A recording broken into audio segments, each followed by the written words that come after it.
Lines which are, ना तो ये पैरेलल होगा ना तो ये इंटरसेक्टिंग होगा,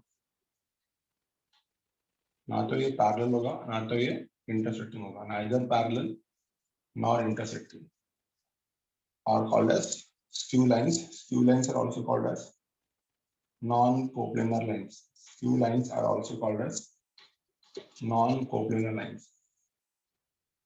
तो shortest distance between two lines का टॉपिक का नाम है shortest distance between skew lines. इसका एक और नाम है shortest distance between skew lines. तो आपको समझ में आना चाहिए what are skew lines. Lines which are neither parallel nor intersecting are called skew lines. ऐसे लाइंस जो ना तो पैरेलल है ना तो इंटरसेक्टिंग है, ऐसे लाइंस को क्या बोलते हैं हम लोग? ऐसे लाइंस को बोलते हैं स्क्यू लाइंस। ठीक है। और shortest distance between skew lines कैसे निकालना है? Shortest distance between skew lines कैसे फाइंड करना है? तो shortest distance between skew lines आपको पता होना चाहिए कि जो हमारा लाइन का फॉर्मेट है अभी, जो पहला लाइन होगा क्या होगा? R bar is equal to A bar plus lambda B bar. तो R bar equal to A one bar plus lambda B one bar. और यहाँ पे कितना आएगा? R bar is equal to A two bar plus lambda B two bar. बराबर है। इनके बीच में हम लोग क्या चाहिए? डिस्टेंस चाहिए। तो फॉर्मूला क्या देखो? Distance is equal to mod of A two bar minus A one bar into B one cross B two upon mod of B one cross B two. ये मेरा formula. A two minus A one dot B one cross B two upon mod of B one cross. A two क्या है? Point on the second line. A one क्या है? Point on the first line. B one क्या है? पहली line का parallel vector. B to क्या है? दूसरी लाइन का parallel vector upon mod of B one cross. This is the formula to find shortest distance between two lines. Shortest distance between two lines. और इसमें एक कंडीशन बनता है कि अगर ये डिस्टेंस जीरो आ गया, अगर ये डिस्टेंस जीरो आ गया तो we say that lines are intersecting. अगर लाइंस इंटरसेक्टिंग है तो स्क्यू लाइंस नहीं है, समझो? सेम प्लेन में लाई कर रहे हैं, मतलब लाइंस आर इंटरसेक्टिंग। समझो? अगर ये डिस्टेंस जीरो आ गया, डिस्टेंस जीरो तभी होगा ना जब लाइंस, शॉर्टेस्ट डिस्टेंस जीरो होगा मतलब लाइंस आपस में मिल रहे हैं। अगर दो लाइंस के बीच में सबसे कम डिस्टेंस जीरो है मतलब लाइंस आपस में मिल रहे हैं। अगर तो इससे समझ में आ रहा है कि अगर डिस्टेंस जीरो आ गया तो lines are what? Lines are intersecting. ठीक है। तो यहाँ पे दो चीज समझाने की कोशिश कर रहे हैं। स्क्यू लाइंस क्या होता है? वो डिस्टेंस किसमें निकालते हैं वो, और अगर लाइंस इंटरसेक्ट करता है तो डिस्टेंस का होगा जीरो। बोलो ये चीज क्लियर है? इसको लिखा के देता हूँ फिर। क्लियर है इतना चीज? एवरीवन अंडरस्टूड इतना? ठीक है। अब इसको अच्छे से समझ लो। टॉपिक का नाम, टॉपिक का नाम लिखो डिस्टेंस बिटवीन टू लाइंस। या टॉपिक का नाम बेटर लिखोगे तो shortest distance between two lines. Shortest distance between two lines. Shortest distance between two lines. ठीक है, ये बेटर रहेगा।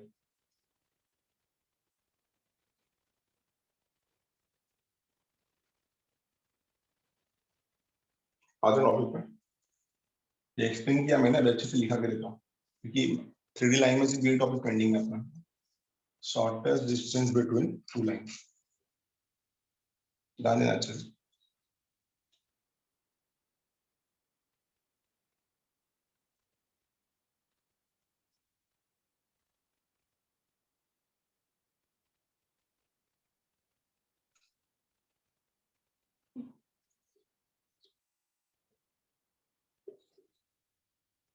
Shortest distance between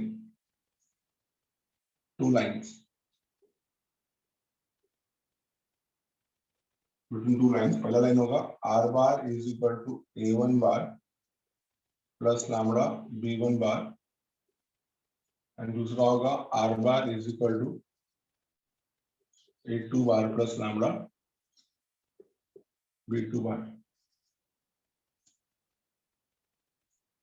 Shortest distance between two lines, r bar is equal to a1 bar plus lambda b1 bar and r bar equal to a2 bar plus lambda b2 bar। जिसमें homework के हमको पता रहेगा a1 क्या होता है, line के ऊपर जो पॉइंट है वो, और b1 क्या होता है उसका पैरेलल वेक्टर। ये आपका टाइप 1 का थ्योरम है, बराबर है।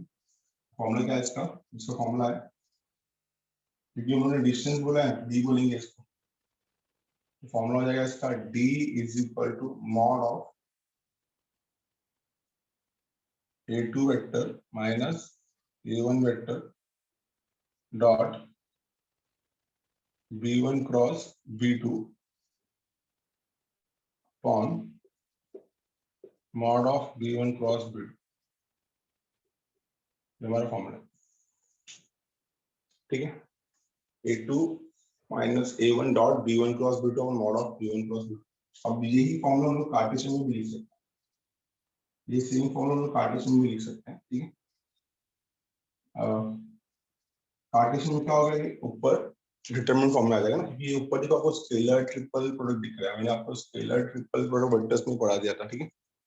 तो हम लोग यहाँ पे क्लियरली बोल सकते हैं कि लाइंस 1 एंड 2, पहला लाइन कौन सा है, पहला लाइन कार्टेशियन फॉर्म में आ जाता है। पहला लाइन क्या है, lines x minus x1 upon a1 is equal to y minus y1 upon b1 is equal to z minus z1 upon c1। ये लाइन 1 हो गया कार्टेशियन फॉर्म में। एंड दूसरा लाइन क्या होगा, x minus x2 upon a2 is equal to y minus y2 upon b2 is equal to z minus z2 upon c2। ये दोनों lines आपस में इंटरसेक्ट करता है, इंटरसेक्ट ईच अदर, दोनों का दोनों लाइन आपस में इंटरसेक्ट करता है, intersect each other if and only if भाई कि लाइंस 1 और लाइंस 2 आपस में इंटरसेक्ट करेगा तो डिस्टेंस क्या होगा, इनके बीच में जीरो होगा ना। तो if and only if we can say that क्या जीरो होगा, इसका स्केलर ट्रिपल प्रोडक्ट, मतलब न्यूमरेटर जीरो होना चाहिए। तो न्यूमरेटर में a2 माइनस a1 को है, a2 माइनस a1 है हमारा, x2 माइनस x1 पहला कंडीशन, दूसरा y2 माइनस y1 और तीसरा z2 माइनस z1। b1 कितना मेरा, a1 b1 c1 और b2 कितना मेरा, a2 b2 और c2 which is equal to 0, which is equal to 0। ये वाला formula, lines first and second intersect each other if and only if determinant is 0, if and only if determinant is 0। पूरा समझ में आए। तो shortest distance निकालना है तो ये फॉर्मूला यूज करेंगे, और दोनों लाइंस अगर इंटरसेक्ट करता है तो ये कंडीशन अप्लाई होगा कि इसका स्केलर, इसका न्यूमरेटर जीरो होना चाहिए। तो न्यूमरेटर का कार्टेशियन फॉर्म क्या है, x2, ये जो a2 माइनस a1 ये है ना, x2 minus x1 y2 minus y1 z2 minus z1, b1 कितना है a1 b1 c1 और b2 कितना है a2 b2 c2, ठीक है। तो बहुत ही सिंपल समझे, बोलो समझ में आया, कंफर्म करो फटाफट से बोलो, everyone got it, yes sir. तो फॉर्मूला पढ़ लिया तो काम हो गया। जो हम लोग कहाँ तक हुआ था लास्ट सेक्शन में, 3 सम तक हो गया था, फर्स्ट सेकंड हो गया था और फिफ्थ हो गया था ना। अब मूव करते हैं थर्ड सम पे, एक सम में कर रहा हूँ, एक सम में आप लोग को दूंगा, मूव करते हैं थर्ड सम पे, इसका स्क्रीनशॉट ले, थर्ड सम पे आ रहा हूँ, ठीक है। तो थर्ड सम में यही बोला गया, find the shortest distance between two lines, और दोनों लाइंस दिए गए हम लोग, find the shortest distance between two lines, और दोनों लाइंस हम लोग को प्रोवाइड किया गया।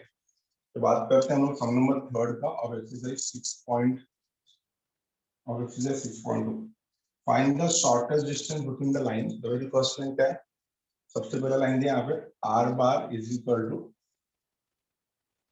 4 times of i cap minus j cap plus lambda times of i cap plus 2j cap minus 3k cap. ये हो गया मेरा पहला लाइन। तो यहाँ से क्या मिलेगा, लाइन 1 बोल देते हैं इसको। यहाँ से क्या मिलेगा, यहाँ से आपको a1 बार मिलेगा और b1 बार मिलेगा। तो a1 बार कितना आ गया, 4i cap minus j cap, ये हो गया a1 बार, और b1 बार कितना आ गया, i cap plus 2j cap minus 3k cap, ठीक हो गया पहला। सेकंड बार है, सेकंड लाइन क्या दिया, r bar is equal to i cap minus j cap plus 2 times of k cap plus nu times of I plus 4j minus 5 times of k cap. ये हो गया मेरा इक्वेशन नंबर 2। इधर से क्या मिलेगा हमको, a2 मिलेगा, a2 कितना आएगा, I minus j plus 2k और फिर B2 मिलेगा। B2 कितना मिलेगा, I प्लस 4J माइनस 5। ठीक है, अब आपको फॉर्मूला बताइए।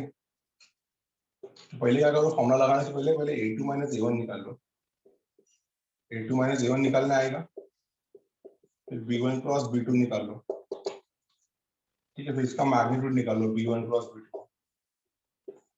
So simply use the formula. Now distance is equal to क्या फॉर्मूला है, A2 bar minus A1 bar dot B1 cross B2 upon mod of B1 cross B2।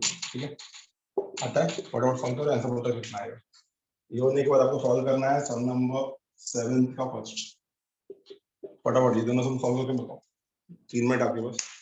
सबको आता है, दो वेक्टर को सब्ट्रैक्ट कैसे करते हैं, याद हो जाए। दोनों वेक्टर को क्रॉस प्रोडक्ट कैसे निकालते हैं, डिटर्मिनेंट IG के, इसका जो आंसर आएगा उसको मैग्नीट्यूड फॉर्म में ले लो, under root of x square plus y square plus z square, third sum and then 7th का first sum. Get the answer, 2 minute आपके पास।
आएगा आंसर दोनों का?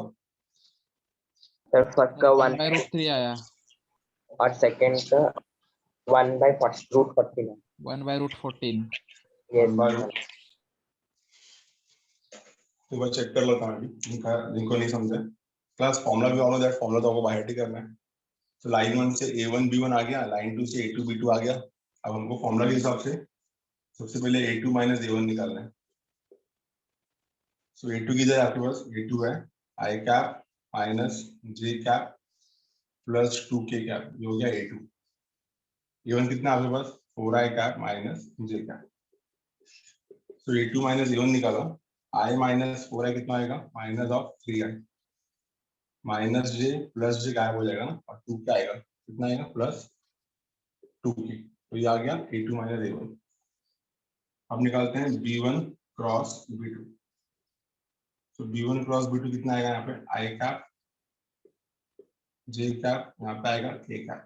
कितना आएगा B1 है मेरे पास 1 2 माइनस 3, B2 है मेरे पास 1 4 माइनस 5।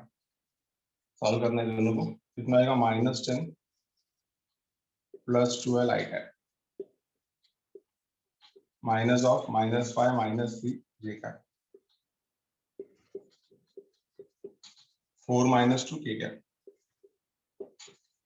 ठीक है, रेडी है इतना समझाइए। तो कितना आ गया ये आ गया मेरा 2I cap minus of -8 plus 8 J cap and this is plus 2K cap. ठीक है, इसका मैग्नीट्यूड निकाल लेते हैं, mod of B1 cross B2। Mod of B1 cross B2 क्या फॉर्मूला है इसका, अंडर रूट ऑफ 2 का स्क्वायर कितना आएगा 4, 8 का स्क्वायर 64 और 2 का स्क्वायर 4 कितना आएगा 64 68 रूट ऑफ 72। तो रूट ऑफ 72 को 9 8 लिख सकते हैं हम लोग, और कुछ हो सकता है 72 का टेबल में क्या 16 जाता है क्या, 16 जाता है ना, तो 4 रूट कौन सा होना चाहिए 36 रूट 2। ठीक है, तो 6 रूट 2 आ जाएगा ये। ठीक है, तो now you know the formula, apply the formula. Now distance is equal to mod of A2 bar minus A1 bar dot B1 cross B2 upon mod of B1 cross B2। Sir वो J cap में -5 + 3 आएगा ना, इधर J cap इधर B1 cross B2। हाँ -5 plus रहेगा, तो ये -2 + 2 हो जाएगा, +2 हो जाएगा, +2 J क्या, तो ये भी कितना आ गया, ये भी 4 4 4 आ गया, 2√2। √3 क्लियर हो गया इतना। ठीक है, अब डॉट प्रोडक्ट निकालते हैं दोनों का, ओरिली कर लेंगे। A2 माइनस A1 है, B1 क्रॉस B2 है, -3 × 2 कितना आएगा -3 × 2 A1 और A2 प्लस दो वेक्टर का डॉट प्रोडक्ट निकालते हैं, A1 A2 plus B1 B2 plus C1 C2। यहाँ पे है ही नहीं, J कैप है ही नहीं, फिर 2 × 2 कितना आएगा 2 × 2, डिनोमिनेटर में कितना आएगा, डिनोमिनेटर में आएगा 2√3,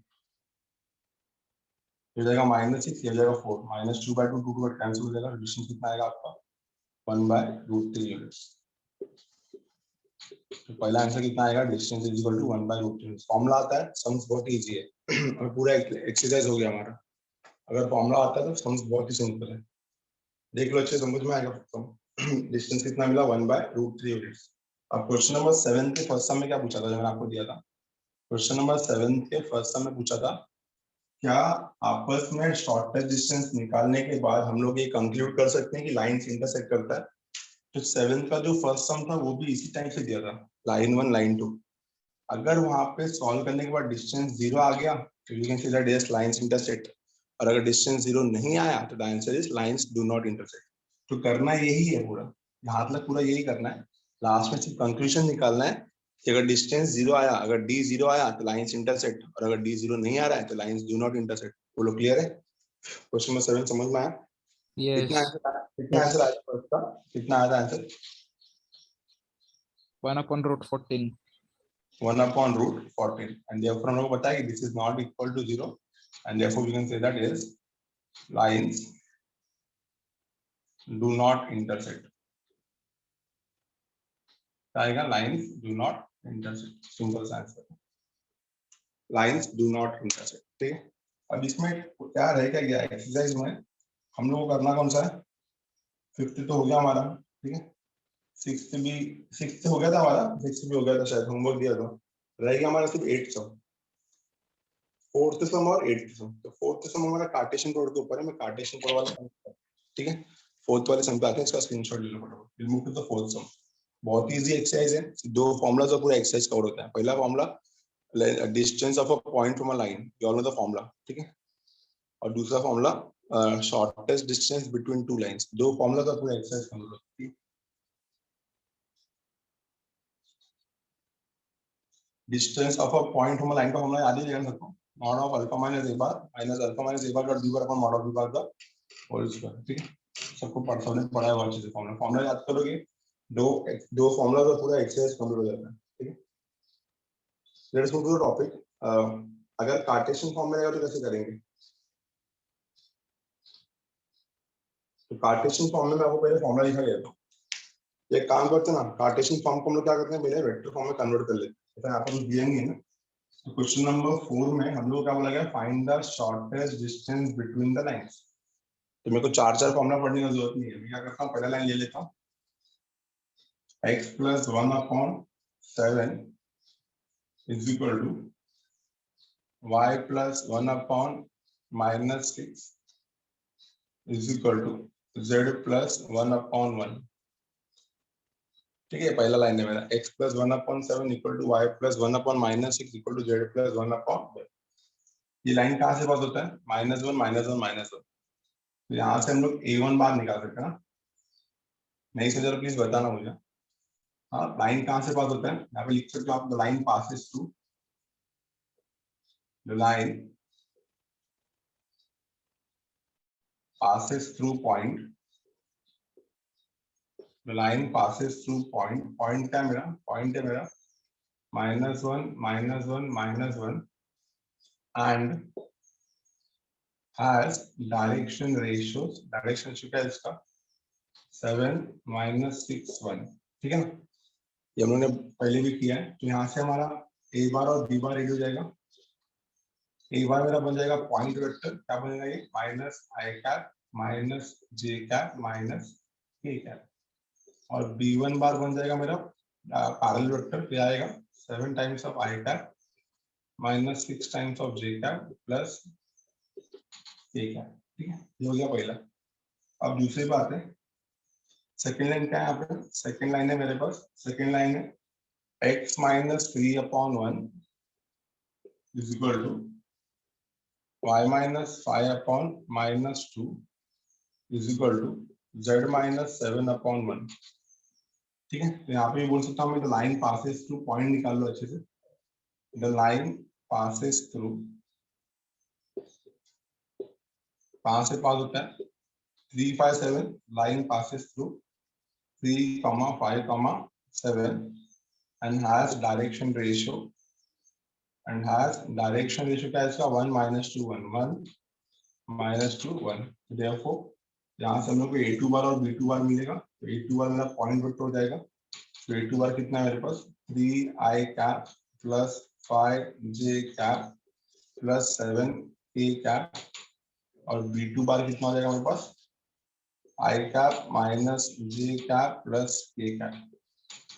एक बार हमारे पास ये दोनों रेडी है, आगे करना हमको वी नो द फॉर्मूला, तो now we know the formula, formula लगाने से पहले हम लोग वेक्टर निकाल लेते हैं, पहले a2 माइनस a1 निकाल लेंगे, फिर निकालेंगे आगे b1 क्रॉस b2, और फिर फाइनली आएगा हमारे पास mod of b1 cross b2। घंटा आंसर फटाफट बताओ, आंसर कितना आ रहा है इसका, नीड एन आंसर गाइस, फटाफट बताओ कितना आएगा।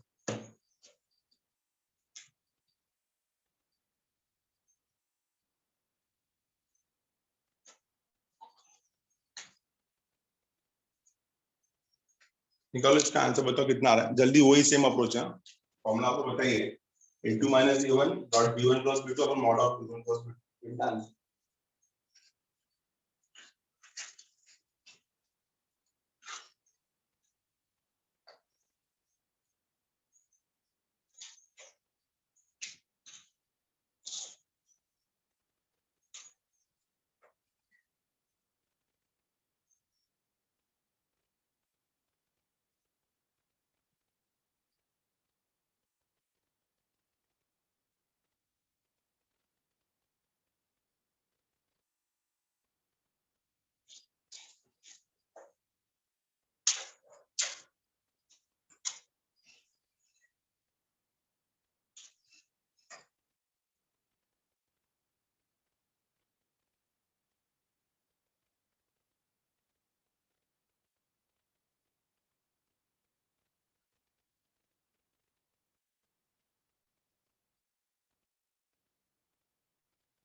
कितना है? आया आंसर किसी को? रूट ऑफ 116 है। रूट ऑफ 116 इसको लिख सकते हैं हम लोग, तोड़ो इसको।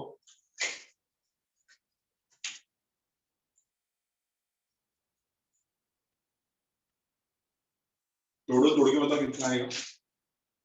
सॉल्व करने पर अगर रूट ऑफ 116 आ रहा है, 2 रूट 29। परफेक्ट।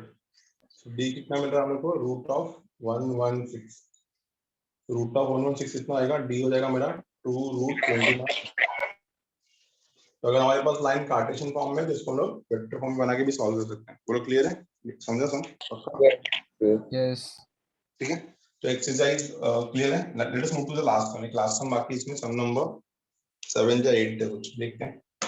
इसका स्क्रीनशॉट लो। क्वेश्चन नंबर 7 तक कोई डाउट नहीं शायद किसी को। क्वेश्चन नंबर 7 में यही पूछा है कि फाइंड करो कि लाइंस आपस में इंटरसेक्ट करते हैं कि नहीं। तो फॉर्मूला ये लगाओगे। क्वेश्चन नंबर 7 का 2 देखो, वो लोग कर सकते हो खुद से। 7 का सेकंड सम आया करने, फिर से लाइन कार्टेशियन फॉर्म में दिया और शॉर्टेज डिस्टेंस मांगा। तो यही इसी तरीके से हम लोग a1 b1 a2 b2 बनाएंगे, फॉर्मूला यूज करेंगे। लास्ट में अगर आंसर 0 आया तो लाइंस इंटरसेक्ट, और 0 नहीं आया तो लाइंस डू नॉट इंटरसेक्ट। ठीक है, आई होप क्लियर है। ये बहुत इजी सम था। Let us move to the last question of the exercise 6.2 का लास्ट क्वेश्चन। देखिए एक ही क्वेश्चन है एक्सरसाइज का, ध्यान देना। 6.2 का लास्ट क्वेश्चन, सम नंबर 8। अब बोला गया यहाँ पे कि लाइंस इंटरसेक्ट करता है। If lines first and second intersect each other, then find किया। हमको पता है लाइंस अगर इंटरसेक्ट करता है तो डिटरमिनेंट वैल्यू 0 होगी। ठीक है, क्या है लाइन? देखो पहला लाइन है मेरा x minus 1 upon 2 which is equal to y plus 1 upon 3 which is equal to z minus 1 upon 4। ठीक है, तो यहाँ पे a1 का वैल्यू कितना है? a1 का वैल्यू 1 है, b1 का वैल्यू -1 है, c1 का वैल्यू 1 है, सॉरी x1 का वैल्यू 1 है, y1 का वैल्यू -1 है, और z1 का वैल्यू कितना है? 1 है। ठीक है, ये कितना रहेगा? a1 का वैल्यू रहेगा 2, b1 का वैल्यू रहेगा 3, b1 का वैल्यू कितना रहेगा? b1 का वैल्यू रहेगा 3, और c1 का वैल्यू कितना रहेगा? 4। तो लाइन 1 से मेरे को ये 6 वैल्यूज मिल गए। सेम वे मैं लाइन 2 भी करूंगा। लाइन 2 कितना मेरा? Also we got line 2। What is line 2? Line 2 कितना मेरा? x minus 3 upon 1 is equal to y minus k upon 2 is equal to z upon 1। ठीक है, यहाँ से x2 कितना आएगा? यहाँ से x2 आएगा 3, y2 कितना आएगा आपका k, और z2 कितना आएगा? z2 है ही नहीं तो 0, और a2 कितना आएगा? a2 आएगा 1, b2 आएगा 2, और c2 आएगा 1।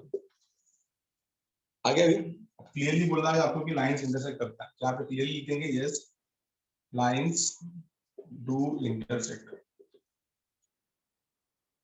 या तो सीधा लिख लो since lines intersect determine value 0। Since lines intersect, ये वाला वैल्यू क्या होगा? 0। ठीक है, अब ये वाले वैल्यू में आएगा क्या? ये वाले वैल्यू में आएगा a2 minus a1। पढ़ा करना चाहिए, जब हम लोग अच्छे से करने जाए तो मैंने आपको ऑलरेडी लिखा के दिया था कि इधर आएगा x2 बार माइनस x1 बार। ठीक है, यहाँ पे आएगा x2 माइनस x1, यहाँ पे आएगा y2 बार माइनस y1 बार, z2 माइनस z1। ठीक है, x2 minus x1, y2 minus y1, z2 minus z1। यहाँ पे आएगा a1 b1 c1, और यहाँ पे आएगा a2 b2 c2। इसका आंसर 0 होगा, क्योंकि लाइन से अगर इंटरसेक्ट करते हैं तो शॉर्टेज डिस्टेंस 0 होगा। बस वैल्यू पुट करना है क्लास, और कुछ करना नहीं है। तो x2 माइनस x1 कितना आएगा? 3 minus 1 2 डायरेक्टली कर रहा हूँ मैं। y2 माइनस कितना आएगा? k minus of minus 1 k plus 1, z2 minus z1 1, a1 b1 c1 कितना आएगा? 2 3 4, a2 b2 c2 1 2 1 which is equal to 0। Clear है? सॉल्व करते हैं इसको। कितना आएगा? 2 टाइम्स ऑफ, हो जाएगा मेरा 3 minus 8, 2 टाइम्स ऑफ 3 minus 8, तो minus of k plus 1 times of 2 minus 4 plus 1 times of 4 minus 3 which is equal to 0. Solve किया इसमें कितना आएगा 2 times of minus 8 2 times of minus 5 minus 10 इसको मल्टीप्लाई करते हैं ये कितना आएगा -2 + 2 कितना आएगा ये 2k + 2 और ये कितना आएगा 1 which is equal to 0. ठीक है तो कितना मिल रहा है k का वैल्यू हम लोग को therefore 2k is equal to ठीक है so minus of k + 1 2 minus 4 -2 minus + 2 2k + 2 ये 1. ठीक है -10 + 2 कितना हो गया -10 + 2 is -8 -8 + 1 is -7. ठीक है यहाँ पे आएगा 7 हो जाएगा तो k का वैल्यू कितना आएगा k का वैल्यू आएगा 7/2. चेक करो राइट है क्लियर है find the value of k बोला था लाइंस अगर इंटरसेक्ट करता है तो ये वैल्यू 0 होगा डिटरमिनेंट वैल्यू 0 तो k is 7/2. एक्सरसाइज पूरा 6.2 गो थ्रू करो क्या डाउट है पूछो एक्सरसाइज कंप्लीट हुआ मेरा 6.2 में क्या डाउट है बताइए फटाफट you are done with the exercise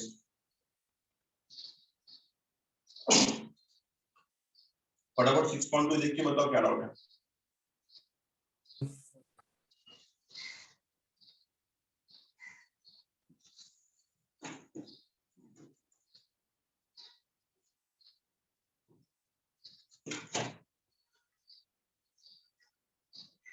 कुछ डाउट है किसी को एक्सरसाइज में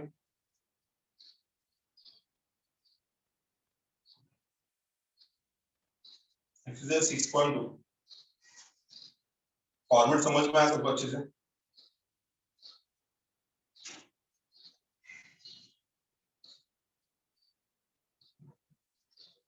सर Z2 - Z1 करेंगे तो -1 आएगा ना sir? Yes, sir. Z2 So minus 0 - 1 - 1 basic wrong हो जाता है कैलकुलेशन आप लोगों का काम है वैसे भी sir 9/2 आएगा. ये -1 हो जाएगा ना -11/2 9/2. ठीक है कैलकुलेशन में करता है ऐसे भी तो आप किया उन्होंने k का वैल्यू कितना आएगा 9/2. देखो एक्सरसाइज देख के बताओ 6.2 में क्या डाउट है एक्सरसाइज 6.2 में कुछ डाउट है किसी को फटाफट बताओ एक्सरसाइज कंप्लीट हुआ पूरा अच्छे से देख के बताओ कोई सम लग रहा है पेंडिंग है एनीवन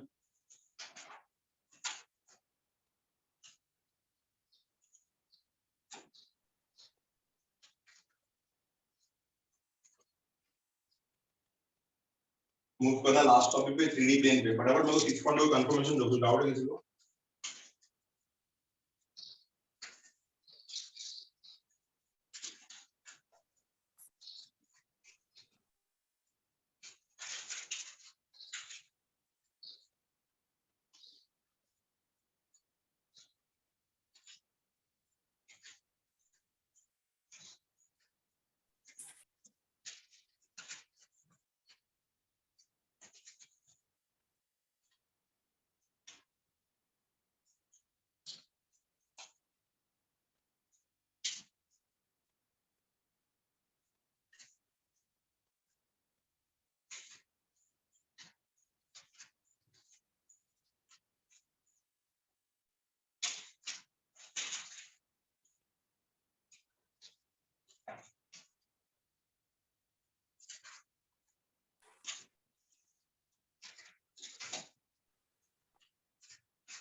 डन क्लियर है गाइस 6.2 कंफर्म करोगे यस पूरा क्लियर है कुछ डाउट नहीं है 6.1 6.2 तो 3D लाइन चैप्टर देखा आपने सिर्फ 4 फॉर्मूलाज के ऊपर एक्सरसाइज है 2 थ्योरम्स है लाइन के ऊपर और एक shortest distance between two lines और एक distance of a point from a line distance of a point from a line distance of a point from a line ठीक है मूव करेंगे हम लोग हमारे लास्ट टॉपिक पे लास्ट टॉपिक है हमारा 3D plane no 3D plane कराने के लिए हम लोग को एक्चुअल में सिर्फ एक ही एक्सरसाइज है सिर्फ 6.3 ये हमारा लास्ट एक्सरसाइज है और इसके साथ हमारा पूरा टॉपिक कंप्लीट हो जाएगा अभी 6.4 भी है बट हम लोग को वो डिलीटेड है वो हम लोग को है नहीं ठीक है तो देखा आपने 3D लाइन कितना इजी चैप्टर था गाइस अगर वेक्टर्स अच्छे से आता है तो 3D लाइन बहुत इजी है स्कोरिंग है आराम से मार्क्स निकाल सकते हो आप, ठीक है। अब 6.3 एक्सरसाइज भी बहुत इजी है। इसमें से हम लोग को ना 4 इक्वेशंस पढ़ना है प्लेन्स का, 4 डिफरेंट इक्वेशंस ऑफ प्लेन, और एक बार ये चारों इक्वेशन याद हो गया तो एक्सरसाइज 6.3 आराम से सॉल्व हो जाएगा, ठीक है। Let us move to the topic, ठीक है। इसका स्क्रीनशॉट ले लो, सबको समझ में आ रहेगा अच्छे से। फॉर्मूला एंड कैलकुलेशन सब आपको, फॉर्मूलाज आपको अच्छे से होना चाहिए, कैलकुलेशन सब कर ही सकते हो, ठीक। Let us move to the new part, आगे चलते हैं। टॉपिक का नाम है मेरा 3D प्लेन, ठीक है। तो 3D प्लेन में सबसे पहले हम लोग क्या करेंगे, हम लोग टाइप्स ऑफ इक्वेशन पढ़ेंगे। 4 टाइप है, type 1, type 2, type 3, type 4। Shortcut में इसको हम लोग टाइप 1, टाइप 2, टाइप 3, टाइप 4 बोलते हैं। तो मैं पूरा आज के लेक्चर में हम लोग मोस्टली कोशिश करेंगे कि हम लोग आराम से इक्वेशंस कर लें। एक बार हमारा इक्वेशंस हो जाएगा तो हम लोग आराम से इसके क्वेश्चंस कर सकते हैं फ्रॉम एक्सरसाइज, राइट। सबसे पहले डेफिनेशन ऑफ प्लेन क्या होता है, प्लेन का डेफिनेशन क्या है। वी ऑल नो दैट कि प्लेन का डेफिनेशन है कि एक ऐसा सरफेस जिसमें अगर कोई 2 पॉइंट छोड़ दिया जाए तो अगर वो लाइन ज्वाइन करने का पूरा का पूरा लाइन उस सरफेस पे लाई करना चाहिए, ठीक है। अगर मैं डेफिनेशन लिखूं तो डेफिनेशन है इसका, a plane is a surface, a plane is a surface such that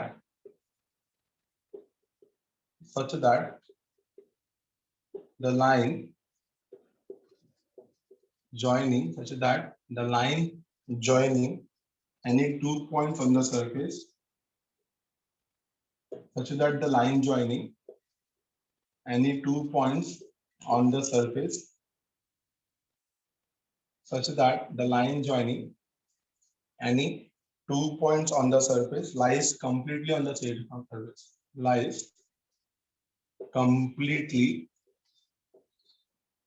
lies completely on the same surface, lies completely on the same surface, ठीक है। कोई भी 2 पॉइंट जोड़ रहा हूं मैं, तो दोनों पॉइंट जोड़ने के बाद अगर वो पूरा का पूरा लाइन उसी प्लेन में लाई, उसी सरफेस पे लाई करता है, मतलब वो एक प्लेन में लाई करता है, ठीक है। तो अगर मैं यहाँ पे ले लूं, प्लेन ले लूं और यहाँ पे 2 पॉइंट मैंने छोड़ दिया, ये पॉइंट ए है मेरा और ये पॉइंट मेरा बी है और ये लाइन ए बी है, ठीक है। तो क्लियरली बोल सकता हूँ कि it is a plane, it is a plane. ये हम लोग इस सरफेस को लोग प्लेन बोल सकते हैं। इट इज अ प्लेन अगर सेगमेंट ए बी पूरा का पूरा क्या करेगा, lies completely inside it. If segment AB lies completely in it, अब दिख रहा है आपको कि ये प्लेन है, तो as बोल देते हैं, it is a plane as segment AB lies completely in it, ठीक है ना। हम लोगों ने 10th में पढ़ा था या थोड़ा बेसिक 11th 8 में पढ़ा था कि how to make a plane, plane कैसे बनते हैं। अगर 2 लाइंस इंटरसेक्ट है तो एक ही प्लेन के अंदर लाई करते हैं। जैसे एक्स वाई प्लेन आपको पता ही होगा, हम लोगों ने इतना सारा कार्टेशियन कोऑर्डिनेट सिस्टम पढ़ा है, ठीक है। 2 इंटरसेक्टिंग पॉइंट अगर है तो एक ही प्लेन के अंदर लाई करते हैं। 2 intersecting lines always lie in the same plane, समझा। फिर दूसरा, अगर 2 लाइंस पैरेलल है तो भी वो एक ही प्लेन के अंदर लाई करते हैं। 2 पैरेलल लाइंस, अगर 2 लाइंस पैरेलल है तो वो भी एक ही प्लेन के अंदर लाई करते हैं। थर्ड आएगा यहाँ पे कि अगर एक पॉइंट है और एक लाइन है, लाइन एंड अ पॉइंट, तो ये भी एक ही प्लेन में लाई करता है, a line and a point. और फोर्थ आएगा हमारे पास 3 non collinear points, 3 non collinear points और लाइन एंड पॉइंट एक ही हो गया ना, 3 नॉन कोलिनियर पॉइंट्स। ये चारों के चारों कंडीशंस क्या बताते हैं कि दे मेक अ प्लेन, कहीं ना कहीं ये लोग क्या रहेगा, they lie inside a plane, all this condition suits to be a plane. 2 lines अगर इंटरसेक्ट हो रहा है तो एक प्लेन के अंदर होगा, 2 लाइंस अगर पैरेलल है तो एक प्लेन के अंदर होगा, एक लाइन और एक पॉइंट है तो प्लेन के अंदर होगा। पॉइंट से एक पॉइंट मिला, लाइन से 2 पॉइंट मिला, 3 पॉइंट कोलिनियर नॉन कोलिनियर है तो भी एक ही प्लेन के अंदर होगा। So how to make a unique plane, to make a unique plane, these are the 4 conditions. Now for our topic, we know that there are 3 types of plane, there are 3 types of plane, और अक्सर उन्होंने ये बनाया ही है, there are 3 types of plane। मैंने आपको ये थोड़ा बहुत सिखाया भी रहेगा, आपको पता तो रहेगा, इतना बेसिक है। The very first plane is XY plane, सबसे पहला रहेगा हमारा XY plane, दूसरा रहेगा हमारा YZ plane, और तीसरा रहेगा हमारा x Z plane.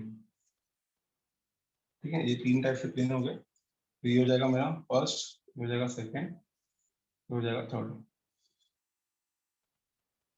X Y और जेड। अभी हमारा ओरिजिन, तो ये जो यहाँ पे लाई कर रहा है ये एक्स वाई हो जाएगा। ठीक है, ये हो जाएगा मेरा एक्स जेड और ये हो जाएगा मेरा वाई जेड। समझा? तो these are the types of planes। पहले इतना कंफर्म करो, इतना समझ में आ गया सब? ठीक है, definition of plane, how to make a plane, what are the conditions for a plane? There are three types of planes in our three-dimensional geometry: xy plane, yz plane, and xz plane. I need a confirmation, guys. Definition समझा? Now we can easily move to the type 1, type 2, and type 3. I hope it is clear to everyone. Please confirm it fast. Understood everyone? Definition समझ में आया, type समझ में आया पक्का? Yes. अरे कुछ हाँ या बात बोलिए प्लीज। यस ठीक है,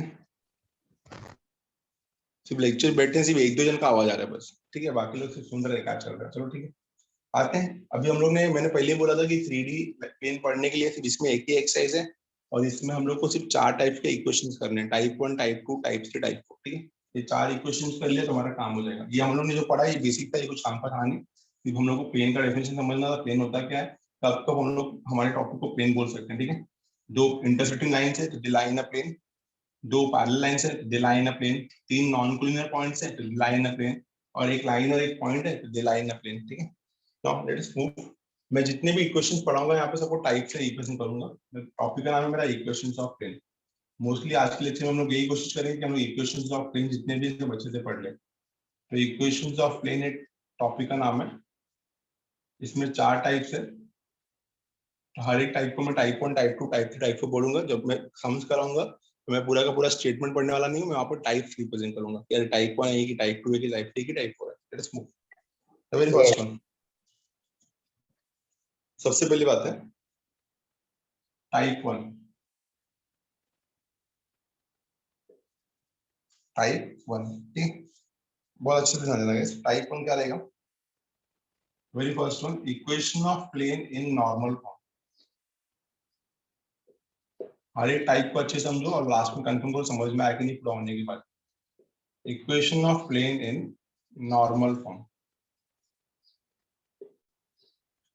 एक चीज आपको यहाँ पे याद रखना है कि यहाँ पे अगर नॉर्मल वर्ड आ रहा है तो यहाँ पे नॉर्मल वर्ड रिप्रेजेंट करता है परपेंडिकुलर। नॉर्मल का मतलब यहाँ पे क्या होता है? नॉर्मल का मतलब यहाँ पे होता है परपेंडिकुलर। इक्वेशन ऑफ नॉर्मल, ठीक है, तो नॉर्मल क्या होता है यहाँ पे? परपेंडिकुलर। ठीक है, नॉर्मल क्या होता है? परपेंडिकुलर। ठीक है, तो equation of plane in normal form. Guys ये हो गया मेरा plane X Y and Z axis, और ये हो गया मेरा प्लेन। ये एक्स वाई जेड एक्सिस का 3 डायमेंशनल ज्योमेट्री और ये प्लेन है मेरा। क्या है ये? प्लेन। ठीक है, नॉर्मल फॉर्म क्या होता है कि हम लोग यहाँ पे ओरिजिन है, यहाँ से हम लोगों ने कहा कि एक नॉर्मल ड्रॉ किया। नॉर्मल क्या होता है? प्लेन को परपेंडिकुलर, मतलब क्या है ये ऐसा है ना, ये इसको जाके परपेंडिकुलर मिलेगा। परपेंडिकुलर, समझा? ये क्या होगा? इसको लाइक गन कैसे, बुलेट से कैसे गन निकलता है वैसे परपेंडिकुलर, समझा? टारगेट को हिट कर रहा है, टारगेट को हमेशा परपेंडिकुलर हिट करेगा वो। ठीक है, तो ये हो जाएगा मेरा O N vector. O N यहाँ पे रिप्रेजेंट कर रहा है क्या? Normal vector. ठीक है, परपेंडिकुलर। इधर पे एक पॉइंट ले लेंगे हम लोग जिसका नाम है पी आर बार। प्लेन के बाहर नहीं निकलेगा बट जगह नहीं समझ जाओ। पी आर बार पॉइंट एक प्लेन में लेना ही पड़ेगा जिसको हम ढूंढ रहे हैं। तो ये हो जाएगा मेरा ओपी। क्या हो जाएगा? ये ओपी। और ये कितना आएगा मेरा? एनपी। अब ओ एन वेक्टर जो है उसका पोजीशन बार कितना होगा? ओ एन का पोजीशन होगा एन का। ठीक है ना, ओपी का पोजीशन कितना होगा? ओपी का पोजीशन होगा आर बार। इतना क्लियर है? इतना समझ में आया? हम लोग क्या ढूंढ रहे हैं यहाँ पे? इक्वेशन ऑफ प्लेन ढूंढ रहे हैं, मतलब ये इस प्लेन का इक्वेशन चाहिए। इस प्लेन के इक्वेशन में है क्या? इसको एक नॉर्मल है, ओ एन वेक्टर इसका परपेंडिकुलर है, और एक पॉइंट लाई करता है इसमें पी आर बार। हमको पता है आर बार हमारा जनरल पॉइंट होगा x I cap plus Y J cap plus Z K cap, और ओ एन मेरा क्या है? परपेंडिकुलर वेक्टर है। तो ओ एन क्या रहेगा मेरा?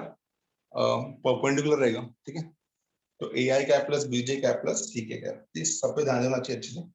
ठीक है, प्लेन का नाम हम बोल देंगे ओ एन। प्लेन का नाम क्या है मेरा? O N. ठीक है, अब ध्यान देना है, इतना तो सबको क्लियर हो रहेगा। मान लेते हैं कि लेट एन कैप दिख रहा है आपको? एन कैप कौन है यहाँ पे?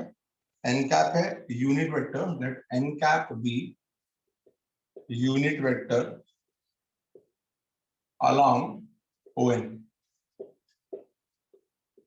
Let n cap be unit vector along ON. n cap क्या मेरा? Unit vector along ON. दिख रहा है आपको? डायग्राम में दिख रहा है, ठीक है? let P be the distance of the plane from origin. Let P be the distance of plane from origin. Let P be the distance of plane from origin. Let P be the distance of plane from origin. समझा? तो distance कितना है? Plane, ये जो plane है plane, ये plane कितनी दूरी पे ओरिजिन से? P के डिस्टेंस पे। कितने डिस्टेंस पे? P के डिस्टेंस पे।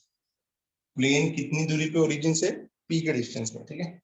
तो अगर यहाँ से मैं ON वेक्टर निकालने जाऊं, ON वेक्टर कितना बनेगा? ON वेक्टर बनेगा magnitude into unit vector, P into n cap. कितने को ये लाइन नहीं समझ में आया तो मैं आपको अच्छे से फिर से समझाता हूं, सुनो। यू नो द फॉर्मूला, हम लोगों ने सबने फॉर्मूला पढ़ा नहीं? A cap is actually equal to vector upon magnitude. पढ़ा है कि नहीं पढ़ा है? Yes. यहाँ पे A की जगह कौन है? यहाँ पे A की जगह ON वेक्टर है, तो A की जगह पे आएगा ON vector. So ON vector is equal to, ON vector का यूनिट वेक्टर कौन है? n कैप, और उसका मैग्नीट्यूड कितना है? मैग्नीट्यूड P है। सो ON कितना हो जाएगा? P into n cap. समझा क्या? समझा? बोलो, कंफर्म करो, समझा क्या? Yes, sir. यस ON कितना हो जाएगा? P into n cap. अब हम लोग जिसका इक्वेशन निकाल रहे हैं, इक्वेशन के लिए एक वेरिएबल पॉइंट तो लेना पड़ेगा यार। तो वेरिएबल पॉइंट कौन है यहाँ पे? पी आर बार, ठीक है? तो मान लेते हैं let P R bar be a variable point on a line. Let P जिसका पोजीशन आर बार है और जिसका वेक्टर क्या रहेगा? X I cap plus Y J cap plus Z K cap, ठीक है? तो let P R bar be a variable point on the line, be a variable point on the plane. तो एक वेरिएबल पॉइंट ले लेते हैं, P R bar be a variable point on the plane, ठीक है? as per the diagram can we clearly say that np vector जो है, np vector जो प्लेन के अंदर है, np vector is perpendicular to n cap. दिख रहा है ना? on किसको परपेंडिकुलर? np को परपेंडिकुलर दिख रहा है। मैंने बोला था बुलेट हमेशा टारगेट को परपेंडिकुलर हिट करेगा, तो on is a perpendicular और np is a component which is inside the plane।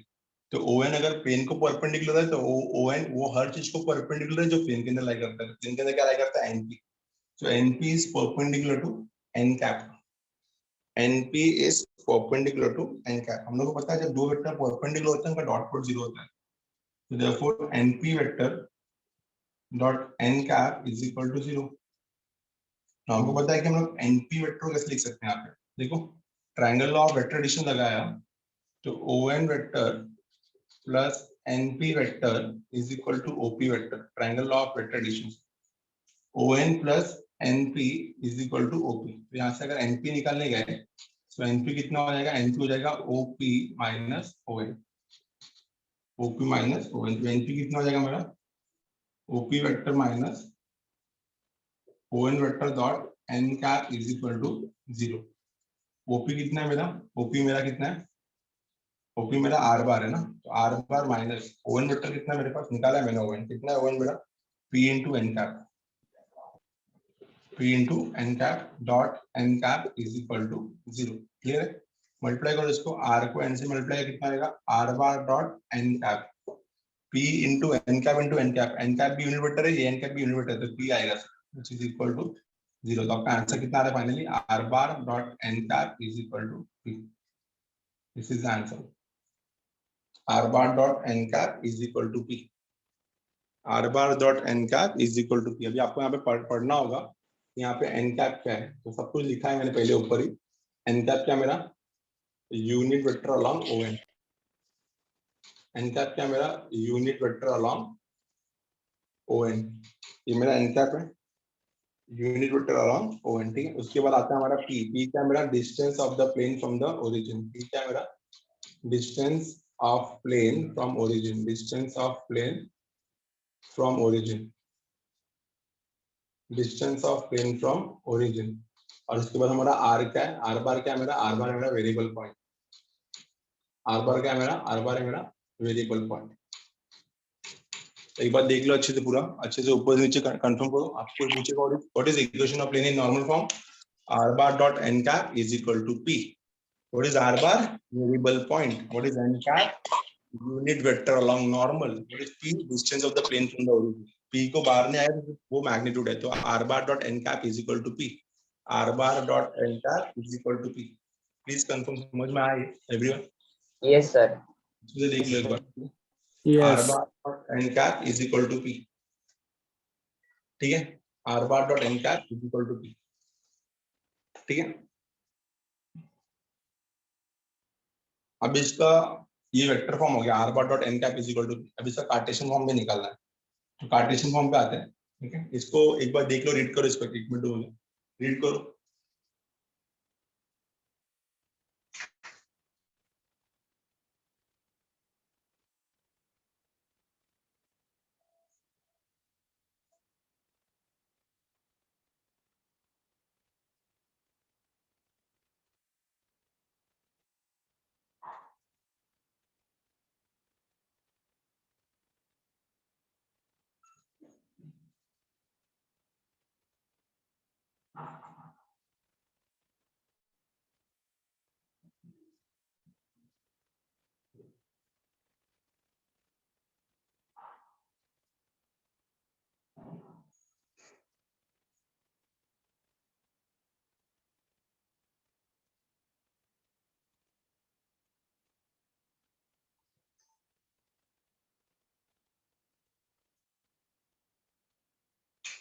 इतना समझा, ये लिख ले समझ ना। आते हैं इससे कार्टेशियन फॉर्म पे, इस पर हटा रहा हूं मैं।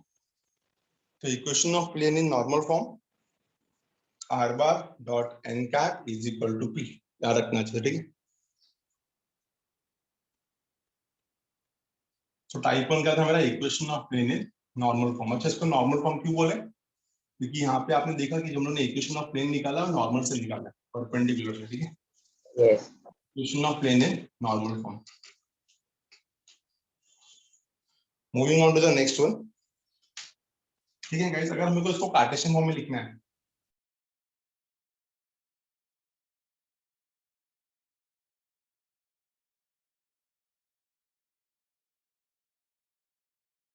r bar dot n cap is equal to p। ठीक है, तो r bar कितना हो जाएगा मेरा, r bar हो जाएगा xi cap plus yj cap plus zk cap।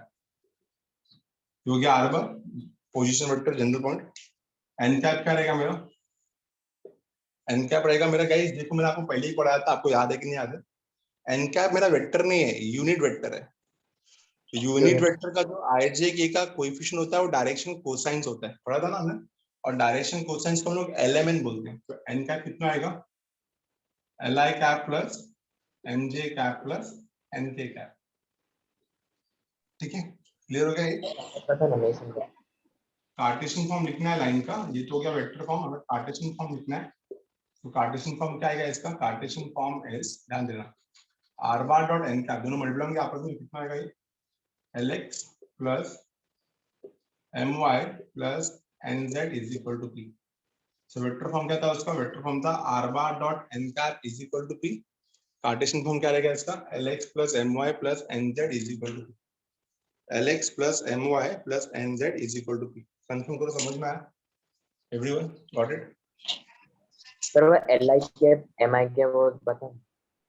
वैसे क्या, देखो ना, दो वेक्टर का डॉट प्रोडक्ट है ना, Yes. तो डॉट प्रोडक्ट कैसे निकालते हैं, a1 a2 plus b1 b2 plus c1 c2। तो वो नहीं हो, LI कैप वो कैसा है वो। अच्छा, आपको 3D ज्योमेट्री में जाना पड़ेगा। 3D ज्योमेट्री में हमने पढ़ा था कि किसी भी वेक्टर का जो i j k का कोएफिशिएंट होता है वो डायरेक्शन रेशियो होता है, और किसी भी यूनिट वेक्टर का जो i j k का कोएफिशिएंट होता है वो डायरेक्शन कोसाइन होता है। तो यहाँ पे n कैप क्या है, यूनिट वेक्टर है ना, सो यूनिट वेक्टर का जो i j k का कोएफिशिएंट होगा वो डायरेक्शन कोसाइन होगा ना, lmn। आया समझ में, समझा सर, समझा। समझा पक्का। वेक्टर रहेगा तो, अगर ये वेक्टर होता, अगर ये n बार होता, तो ये बनता है ai cap plus bj cap plus ck cap.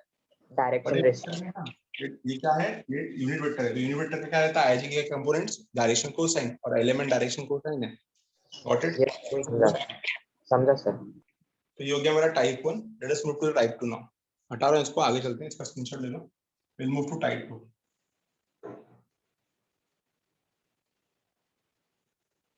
Type 2 पे आते हैं, इक्वेशन ऑफ प्लेन टाइप 2। तो यहाँ पे मैं सीधा लिखूंगा टाइप 2 करके। अभी यहाँ से मेन टॉपिक है, जो पहला मैंने करा है वो इतना ज्यादा समझ नहीं है इसके ऊपर, बट टाइप 2, टाइप 3 और टाइप 4 के क्वेश्चन ज्यादा है। और इसको क्वेश्चंस देख के आप समझ जाओगे, अरे सर इधर से फॉर्मूला उठा के पुट करना है। सबसे इजी टॉपिक यही है, सिर्फ डराया जाता है कि अरे हार्ड टॉपिक है ये। आप लोग एक्सपीरियंस करोगे ये टॉपिक को ज्यादा प्रिपरेशन टाइम लगेगा भी नहीं। once you know 2 or 3 formulas you can easily able to solve each and every questions। Condition applies कि आपने पहले सॉल्व किया है कि नहीं, ठीक है। टाइप 2 का आता है। टाइप 2 का स्टेटमेंट क्या है? टाइप 2 का स्टेटमेंट है equation of plane,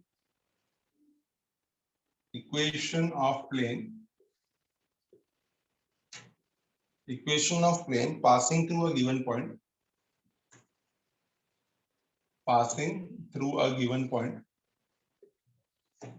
equation of a plane passing through a given point and perpendicular to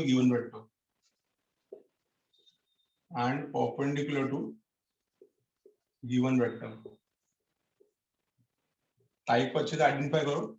एक ऐसा प्लेन जो एक पॉइंट से पास हो रहा है और एक वेक्टर को परपेंडिकुलर है, ठीक है। एक पॉइंट से पास हो रहा है और एक वेक्टर को परपेंडिकुलर। तो ये हम लोग ने प्लेन बना लिया। एक पॉइंट से पास हो रहा है, मान लो पॉइंट है मेरा ए बार, और एक वेक्टर को परपेंडिकुलर है, जिसको परपेंडिकुलर है इसको हम लोग क्या बोलते हैं, एन कैप या एन बार, ठीक है। इसको परपेंडिकुलर है, ठीक है। अब यहाँ पे मैंने एक पॉइंट ले लिया, यहाँ पे वेरिएबल पॉइंट लेना ही पड़ेगा, नहीं तो कैसे निकालोगे, तो आर बार। तो अभी हमको क्लियरली दिख रहा है कि गाइस ये नॉर्मल जो है पूरे प्लेन को परपेंडिकुलर है। तो नॉर्मल वो हर चीज को परपेंडिकुलर होगा जो प्लेन में लाई करता है। Can we say that AP is perpendicular to N cap? Clearly दिख रहा है हम लोग को, ठीक है। तो फ्रॉम द डायग्राम हम लोग क्लियरली बोल सकते हैं कि ए क्या है मेरा, ये मेरा पॉइंट है, पॉइंट ऑन द प्लेन, ठीक है। आर बार क्या है मेरा, पी आर बार क्या है मेरा, पी आर बार मेरा वेरिएबल पॉइंट है जिसको हम लोग ढूंढते हैं इक्वेशन के तौर पे। और एन बार क्या है मेरा, एन बार है vector perpendicular to the plane. N bar क्या है, vector perpendicular to the plane, vector perpendicular to the plane, vector perpendicular to the plane, ठीक है। इतना समझ में आ गया, ठीक है ना। फॉर्मूला क्या है, एज पर डायग्राम देख के समझ में आ रहा है कि एपी जो है वो परपेंडिकुलर है एन बार को। AP is perpendicular to N bar. अगर एपी एन बार को परपेंडिकुलर है तो दोनों का डॉट प्रोडक्ट 0 हो जाएगा। तो AP dot N bar is equal to 0। अब एपी को क्या लिख सकता हूँ मैं, एपी को लिख सकता हूँ मैं P minus A. P minus A कितना हो जाएगा, ये हो जाएगा R bar minus A bar in terms of position vector ना। So AP is P bar minus A bar dot N bar is equal to 0। Multiply करो कितना आएगा, R bar dot N bar minus A bar dot N bar is equal to 0। तो simple सा formula आएगा जो हमको बाहर ही करना है। क्या फॉर्मूला इसका, R bar dot N bar is equal to A bar dot N bar. ये हमारा फॉर्मूला है। कंपोनेंट क्या है इसका, कैसे याद करोगे कि टाइप 2 फॉर्मूला यूज होगा। प्लेन एक पॉइंट से पास हो रहा है और एक वेक्टर का परपेंडिकुलर है। तो equation of plane passing through a given point and perpendicular to a given vector. तो यहाँ पे पॉइंट जो रहेगा वो ए रहेगा और गिवन परपेंडिकुलर वेक्टर कौन रहेगा, एन बार। तो given point A bar perpendicular vector N bar, given point A bar perpendicular vector N bar. तो फॉर्मूला क्या आएगा, R bar dot N bar is equal to A bar dot N bar, R bar dot N bar is equal to A bar dot N bar. Clear करो, समझ में आया सबको। R bar dot N bar is equal to A bar dot N. Yes clear. तो equation of plane type 2, equation of plane type 2, R bar dot N bar is equal to A bar dot N bar. R bar dot N bar type 1 क्या था, type 1 अच्छे से याद है ना, R bar dot N cap is equal to P, वो normal form था। तो क्या है, equation of plane passing through a given point and perpendicular to a given vector. So R bar dot N bar is equal to A bar dot N bar, ठीक है। Clear हो गया अच्छे से, इतना ये चीज समझ में आया, ठीक है। मूव करते हैं आगे, इसका स्क्रीनशॉट ले लो फटाफट। So R bar dot N bar is equal to A bar dot N bar. Let us move to type 3 ना। आगे चलते हैं, हटा रहा हूं इसको मैं। बोलो टाइप 2 समझ में आया सबको पक्का, एवरीवन अंडरस्टूड टाइप 2? yes. तो एक बार हमने चारों टाइप्स के इक्वेशन पढ़ लिए तो हमारे लिए इजी हो जाएगा समझ। तो पेपर क्वेश्चंस अगर आप अच्छे से पढ़ोगे तो आप टाइप आइडेंटिफाई कर पाओगे। अगर क्वेश्चन आप अच्छे से पढ़ते हो तो टाइप आराम से आइडेंटिफाई कर लोगे। अब मूव करते हैं हम टाइप 3 पे। Equation of plane type 3। अब टाइप 3 क्या है? Equation of plane type 3। Type 3 में क्या आएगा? The vector equation of a plane, ध्यान देना। टाइप 3 में आएगा the vector equation of plane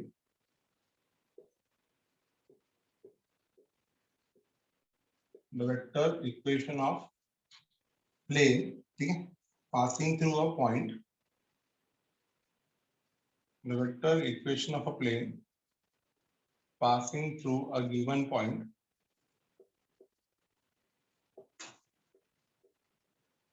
the vector equation of a plane passing through a given point a bar and parallel to two non-zero vectors and parallel to two non-zero vectors b bar and c bar and parallel to two non-zero vectors b bar and c bar, ठीक है, ये ढूंढना हम लोग। The vector equation of plane passing through a given point a bar and parallel to two non-zero vectors b bar and c bar, ठीक है। मतलब आपका प्लेन जो है वो एक पॉइंट से पास आ रहा है और दो वेक्टर्स को पैरेलल है, इसको बी बार को और सी बार को। तो गाइस बस समझने की कोशिश करना है, यहाँ पर डायग्राम समझो। ये मेरा प्लेन है, मान लो ये एक पॉइंट से पास हो रहा है तो ऑब्वियसली यहाँ पे ए बार होगा और एक वेरिएबल पॉइंट होगा ही होगा, यहाँ पे वेरिएबल पॉइंट होगा पी आर बार। अब आपका प्लेन जो है ना वो दो वेक्टर्स को पैरेलल है, इसको बी बार को और सी बार को। तो गाइस इजीली सोचो कि अगर आपका प्लेन ये तो एपी वेक्टर हो गया, अगर आपका प्लेन बी बार को पैरेलल है और सी बार को पैरेलल है, ठीक है, इसको पैरेलल है बी बार को और सी बार को, तो ऑब्वियसली वो किसको परपेंडिकुलर होगा? बी क्रॉस सी को। ये तो बेसिक समझ में आना चाहिए, पहले भी पढ़ा हम लोगों ने। अगर आपका प्लेन बी बार और सी बार को पैरेलल है तो हम लोगों ने कितनी बार पढ़ा है? If a line is parallel to B bar and C bar it is perpendicular to B cross C. So plane अगर बी और सी को पैरेलल है तो बी क्रॉस सी को परपेंडिकुलर होगा। ये तो हम लोग ने स्केलर ट्रिपल प्रोडक्ट में भी पढ़ा था, बोलो समझ में आया?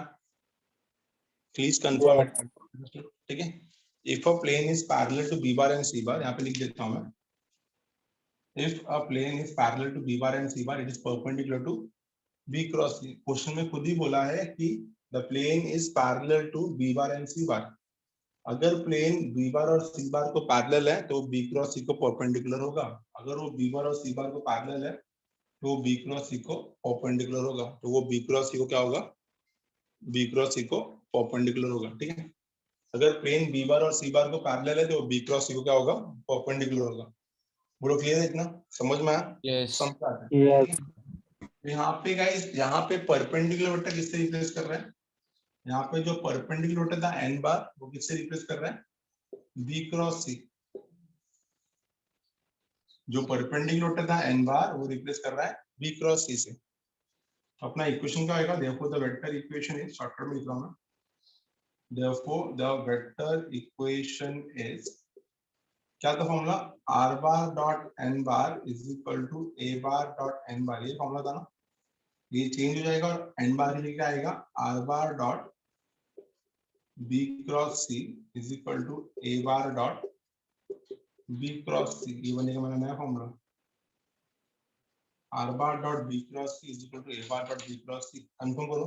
यहाँ पे जो परपेंडिकुलर था एन बार वो रिप्लेस हो जाएगा किसके साथ? बी क्रॉस सी से साथ, इसके साथ बी क्रॉस सी के साथ। तो बहुत ही सिंपल है। यहाँ पे बी क्रॉस सी है क्या? पहले वो लिखना है तो लिख लो। बी क्रॉस सी का यहाँ पे बी क्रॉस सी है vector perpendicular to B bar and C bar, vector perpendicular to B bar and C bar. B cross C क्या यहाँ पे? Vector perpendicular to B bar and C bar. बोलो clear है कि नहीं clear है? ये समझ में आया? यस यस नॉर्मल वेक्टर हम लोग का सेकंड टाइप का था नॉर्मल वेक्टर एन बार। नॉर्मल वेक्टर को रिप्लेस किया और बी क्रॉस सी से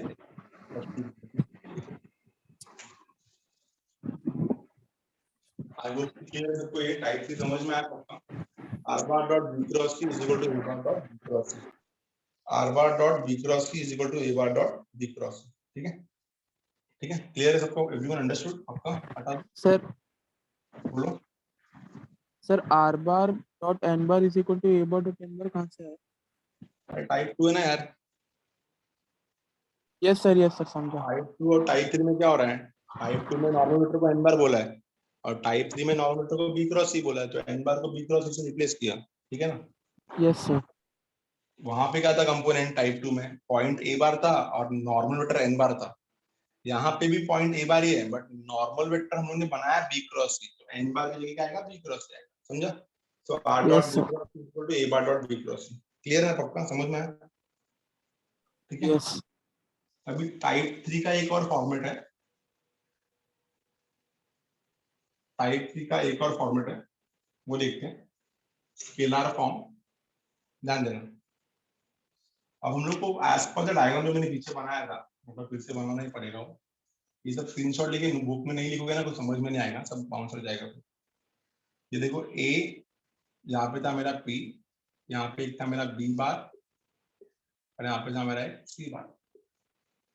एपी वेक्टर, बी बार और सी बार, ये तीनों पॉइंट्स का है कोप्लेनर है। हम लोग क्लियर लिख रहे हैं कि AP vector, B bar and C bar are coplanar. What is the meaning of coplanar? They lie in the same plane. ठीक है ना? एक ही प्लेन में लाई करते हैं, समझ में आ रहा है सीधा सीधा। तो क्योंकि ये लोग एक ही प्लेन में लाई करते हैं, तो तीनों के तीनों वेक्टर्स क्या लेंगे? मेरे कोप्लेनर लेंगे। अब हमको पता है कि जब तीन वेक्टर्स कोप्लेनर होते हैं तो लीनियर कॉम्बिनेशन बनता है। अब लीनियर कॉम्बिनेशन आपको याद ही रहेगा कि one vector is a scalar multiple of the other two. तो एपी वेक्टर इक्वल टू आएगा lambda B bar plus mu C bar. तो एपी वेक्टर को हम क्या लिख सकते हैं finally? R bar minus A bar is equal to lambda B bar plus mu C bar. कितना आएगा answer? Therefore R bar is equal to A bar plus lambda B bar plus mu C बार। इसको बोलते हैं हम लोग parametric equation of plane, also called as scalar triple form. ठीक है, चलो इतना ही लिखो, बहुत है। पैरामीट्रिक फॉर्म ऑफ प्लेन, ऐसे क्वेश्चंस रहेंगे आपके पास। क्वेश्चंस ना इसी फॉर्मेट में रहेंगे। R bar is equal to A bar plus lambda B bar plus mu C bar. तो आप क्या करोगे? ए बार बी बार और सी बार कंपेयर करके निकाल लोगे। अब आपको पता होना चाहिए इसका वेक्टर इक्वेशन कौन सा है? टाइप 3। और टाइप 3 का फॉर्मेट क्या है? R bar dot B cross C is equal to A bar dot B cross C. तो हम लोग ने ये क्यों पढ़ा? क्योंकि हम लोग को ना क्वेश्चन इस फॉर्मेट में मिलेगा, R bar is equal to A bar plus lambda B bar plus mu C bar, find the vector equation of plane. ऐसा रहेगा question. R bar is equal to A bar plus lambda B bar plus mu C bar, question रहेगा find the vector equation of the plane. तो by comparing आप A bar B bar C bar निकाल लोगे। Once you get A bar B bar and C bar, आपको पता है इसका vector equation क्या है? R bar dot B cross C is equal to A bar dot B cross C. वो लोग क्लियर है क्या? ये समझ में आया पक्का? Yes everyone understood? यस। इसका let us move to the type 4। Last topic रहेगा हमारा टाइप 4 का। हटा लो इसको, टाइप 4 पे चलते हैं। तो टाइप 4 पे आते हैं और सम देखते हैं टाइप 4 का थोड़ा अच्छे से। So we'll move to the last equation of plane, that is type 4. So type 4 में क्या होगा? Equation of plane passing through three non-collinear points. Type 4 में क्या होगा? Equation of plane, the vector equation of plane, the vector equation of plane passing through three non-collinear points. The vector equation of plane, the vector equation of plane passing through three non-collinear points.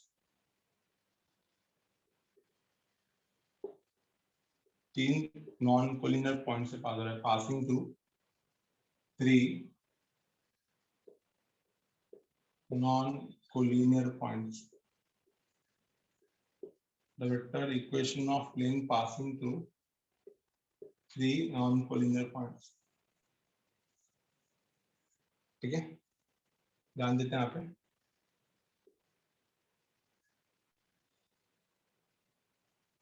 ठीक है, तीन point रहेगा तो तीन point ले लेंगे A B C, पहला point रहेगा मेरा ए बार, बी बार और एक रहेगा सी बार। ये 3 पॉइंट्स, ठीक है ना। तो इनको ज्वाइन किया तो ए बी हो जाएगा ए सी। अब गाइस ए बी और ए सी ये दोनों लाइंस प्लेन में लाई करते हैं। ए बी और ए सी ये दोनों लाइंस प्लेन में लाई करते हैं। तो इनको जो परपेंडिकुलर होगा वो कौन होगा? वो होगा A B cross A C. A B cross A C. इनको जो परपेंडिकुलर होगा कौन होगा? A B cross A C. इनको जो परपेंडिकुलर होगा कौन होगा? A B cross A C. तो नाउ नॉर्मल वेक्टर की जगह क्या आएगा? नॉर्मल वेक्टर की जगह पे आएगा ए बी क्रॉस ए सी। तो टाइप 2 को चेंज करेंगे हम लोग। तो टाइप 2 क्या बन जाएगा मेरा? therefore the vector equation is क्या था type 2? r bar dot n bar is equal to a bar dot n bar। तो यहाँ पे नॉर्मल वेक्टर किससे रिप्लेस हो रहा है? ए बी क्रॉस ए सी से। ऐसे कितना आएगा? r bar dot A B cross A C, r bar dot A B cross A C is equal to a bar dot A B cross A C. ठीक है, r bar dot A B cross A C is equal to a bar dot A B cross A C. बोलो clear है? ये चीज समझ में आया? तो यहाँ पे 3 नॉन कोलिनियर पॉइंट्स है। तो तीनों पॉइंट्स नॉन कोलिनियर है। तो ए बी और ए सी दोनों एक ही प्लेन में लाई करते हैं। The vector perpendicular to A B and A C is A B cross A C. सबने पढ़ा ना? ए बार और बी बार को जो परपेंडिकुलर होता है कौन होता है? ए क्रॉस बी होता है ना। तो ए बी और Yes. परपेंडिकुलर का कौन होगा? ए बी क्रॉस ए सी होगा। नहीं समझा? समझा सर। Yes. तो ये हो गया इसका vector form. r bar dot A B cross A C is equal to a bar dot A B cross A C. हो क्या रहेगा? इस टाइप 2 का ही चेंज हो रहा है बार बार। टाइप 2 क्या है मेरा? r bar dot n bar is equal to a bar dot n bar. Type 2 से जब टाइप 3 पे आए तो n बार को रिप्लेस किया b क्रॉस c ने, और टाइप 3 से जब टाइप 4 पे आए तो n बार को रिप्लेस किया a b cross a c ने। तो r bar dot a b cross a c is equal to a bar dot a b cross a c। बोलो क्लियर है? ये श्योर समझे सबको? यस। Yes. यहाँ पे एक इम्पोर्टेंट पॉइंट दिखा के दे रहा हूँ, सामने आएगा, सुन लेना। ठीक है, अब हम लोग क्या करते हैं? हर एक का ना वेक्टर लिखते हैं। तो आर बार क्या है मेरा? आर बार मेरा वेरिएबल वेक्टर है ना। तो वेरिएबल वेक्टर क्या रहता है? हमेशा एक्स वाई जेड, उसको ढूंढते हैं हम लोग। तो आर बार को लिखूंगा मैं x I cap plus Y J cap plus Z K cap. ठीक है, ए बार कितना आएगा मेरा? ए बार मेरा पॉइंट है, तो पॉइंट कितना हो जाएगा? एक्स वन आई कैप प्लस वाई वन जे कैप प्लस जेड वन के कैप। ये मेरा ए बार हो गया। बी बार भी मेरा पॉइंट है, तो बी बार कितना आएगा? X two I cap plus Y two J cap plus Z two K cap. और सी बार भी मेरा पॉइंट है, तो सी बार कितना आएगा? एक्स थ्री आई कैप प्लस वाई थ्री जे कैप प्लस जेड थ्री के कैप। ठीक है, अब आपको क्लियरली बोला है कि एपी वेक्टर दिख रहा है अच्छे से? एपी एक वेरिएबल पॉइंट भी रहेगा ना यहाँ पे कहीं ना कहीं। ठीक है, एक वेरिएबल पॉइंट भी रहेगा, जो फिर हम लोग ढूंढ क्या रहे हैं। ठीक है, तो एपी वेक्टर, एबी वेक्टर और एसी वेक्टर क्या है? एपी, एबी एंड एसी, ये तीनों वेक्टर्स क्या है? ये तीनों कोप्लेनर है, क्योंकि तीनों एक ही प्लेन में लाई करते हैं। तो अगर ये तीनों कोप्लेनर है, हम लोगों ने पढ़ा था अगर तीन वेक्टर्स कोप्लेनर होते हैं उनका बॉक्स प्रोडक्ट भी 0 होता है। तो AP vector, AB vector, AC vector भी 0 होगा। तो अगर इनका बॉक्स प्रोडक्ट 0 हो गया तो देयरफॉर इनका डिटरमिनेंट भी 0 होगा, क्योंकि स्केलर ट्रिपल डॉट का डिटरमिनेंट होता है ना। एपी वेक्टर कैसे होगा? A bar minus R bar minus A bar ना। क्या आएगा इधर? इधर आएगा x minus X one, Y minus Y one, Z minus Z one. ठीक है, ए बी क्या होगा? B bar minus A bar, X two minus X one, X two minus X one, Y two minus Y one, Z two minus Z one. कितना आएगा? Z two minus Z one. A C कितना आएगा? C bar minus A bar, तो X three minus X one लिख सकते हैं यहाँ पे, X three minus X one, Y three minus Y one, Z three minus Z one is equal to 0। इसको हम बोलते हैं कार्टेशियन फॉर्म ऑफ प्लेन। क्या पढ़ेंगे इसको हम लोग? Cartesian form of plane.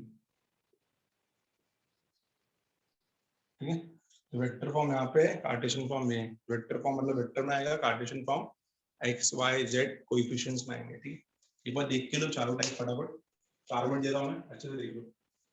चारों के चारों टाइप आ जाने चाहिए। आपको पता है टाइप 2 टाइप 3 टाइप 4 चारों तीनों सेम ही है। टाइप 2 में नॉर्मल वेक्टर n बार होता है, टाइप 3 में normal vector b cross c होता है और टाइप 4 में normal vector ab cross ac होता है। टाइप पढ़ लो अच्छे से, सम्स बहुत इजीली समझ में आएगा। टाइप पढ़ के लो फटाफट। सर बोलो। सर ये प्रूफ आता है कि पेपर में प्रूफ करने के? नहीं प्रूफ नहीं आता पेपर में, हम लोग को अपनी तरफ से पढ़ना है, सिर्फ हम लोग को फॉर्मूला याद रखना है, प्रूफ नहीं आता। लाइन एंड प्लेन का कोई भी थ्योरम नहीं आता पेपर में। वेक्टर्स और पेयर ऑफ स्ट्रेट लाइंस का आता है बस, वेक्टर्स और पेयर ऑफ स्ट्रेट लाइंस। ठीक है, यस। एक बार चारों फॉर्मूलास पढ़ के लो फटाफट।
आ जाओ एक्सरसाइज पे फटाफट, हो गया इतना। Type 1 type 2 type 3 type 4। Type 1 क्या था? टाइप 1 था मेरा r bar dot n cap is equal to p, जिसको हम बोलते हैं equation of plane in normal form. Type 2 क्या था? Equation of plane passing through a point a bar and perpendicular to n bar. Formula क्या था? r bar dot n bar is equal to a bar dot n bar. Type 3 क्या था? Equation of plane passing through point a bar and parallel to b bar and c bar. Since the plane is parallel to b bar and c bar, it is perpendicular to b cross c. Formula क्या रहेगा? r bar dot b cross c is equal to a bar dot b cross c. Fourth था मेरा equation of plane passing through three non collinear points a bar b bar and c bar. ठीक है, the formula is r bar dot ab cross ac is equal to a bar dot ab cross ac. ठीक है, let us move to the topic now. Exercise 6.3 is all about equation of planes. पूरा का पूरा जो है वो equation of planes के ऊपर है। आगे टॉपिक पे ध्यान देना।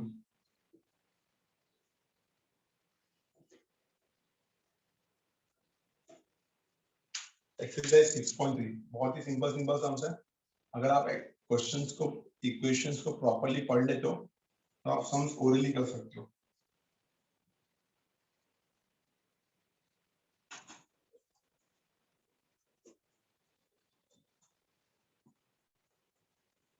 The very first question of 6.3,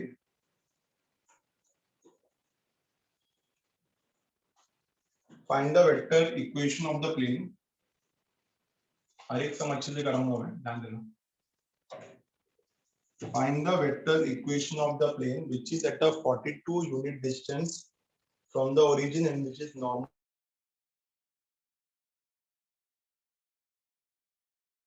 समझते हैं सम को। ये जो प्लेन है ये ओरिजिन से कितनी दूरी पे है? 42 की दूरी पे। और इसका जो नॉर्मल वेक्टर वो कितना है? 2y plus j minus 2 plus origin से प्लेन 42 सेंटीमीटर की 42 यूनिट की दूरी पे है। तो क्या हो गया ये, याद करो, थोड़ा डायग्राम याद करो। प्लेन जो है वो ओरिजिन से 42 यूनिट की दूरी पे है। तो ये मेरा प्लेन है और ये मेरा 3D प्लेन है, और ये जो मेरा प्लेन है कितनी दूरी पे है, ये 42 की दूरी पे है, 42 यूनिट की दूरी पे है। ठीक है ना, याद आया कुछ? P type 1। तो यहाँ पे P कितना हो जाएगा, 42 distance of the plane from origin. Clear हो गया, नहीं क्लियर हुआ? समझा? yes क्लियरली मैं बोल सकता हूँ यहाँ पे P कितना हो गया मेरा, P हो जाएगा मेरा 42। प्लेन जो है वो 42 यूनिट की दूरी पे है, तो P कितना हो जाएगा मेरा 42। डायग्राम समझ में आ गया अच्छे से? तो P आ गया 42। एन बार कितना आ गया यहाँ पे, which is normal to the vector. तो यहाँ पे एन बार कितना आ गया, P ले लिया मैंने 42, एन बार हो जाएगा मेरा 2y cap plus j cap minus 2k cap. ये मेरा नॉर्मल वेक्टर हो गया।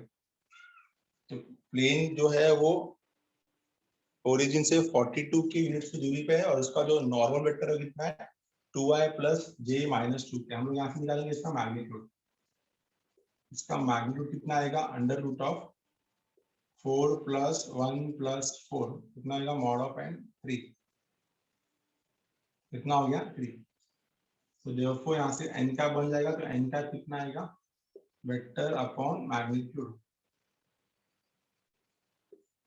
Vector upon magnitude. कितना हो जाएगा, ये हो जाएगा 2y cap plus j cap minus 3k cap divided by 3।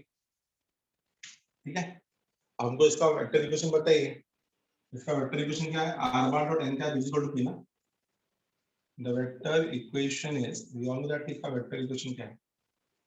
The vector equation is क्या formula, r bar dot n cap is equal to p। r bar dot n cap is equal to p. Therefore r bar dot n cap कितना है मेरे यहाँ पे, 2y cap plus j cap minus 3k cap divide by 3 is equal to p. p कितना है मेरा 42। Clear हो गया? तो r bar dot क्लियर हो गया? ठीक है, इस 3 से इसको मल्टीप्लाई कर देंगे, फाइनली आंसर कितना आएगा, r bar dot 2i cap plus j cap minus 3k sir cap 2k क्या पे हो इधर Yes, 2k n sir वो। cap minus 2k cap. ठीक है, ये बोर्ड पे भी लिखना पड़ता है, यहाँ पे भी लिखना पड़ता है ना, बैड के लिए। 2y plus j minus 2k, 42 3 का कितना हो गया, 42 2 हो जाएगा 126। 126 ये मेरा इक्वेशन हो गया। बोलो कुछ है सम में, 2 2 3 3 लाइन के सम से अगर आपको पहचानने आते हैं दोबारा। टाइप 1 क्या था, ये टाइप 1 कंफर्म इट, समझा सबको type 1, everyone understood? yes Yes. समझाता है Yes. Equation of plane, passing equation of plane which is the distance of p units from the origin and the normal vector to the plane is n cap. ठीक है, तो distance of the plane कितना है, plane जो है वो origin से 42 units की दूरी पे है, तो उसका नॉर्मल वेक्टर कितना है, 2y plus j minus 2k, 2y plus j minus 2k, 2y plus j minus 2।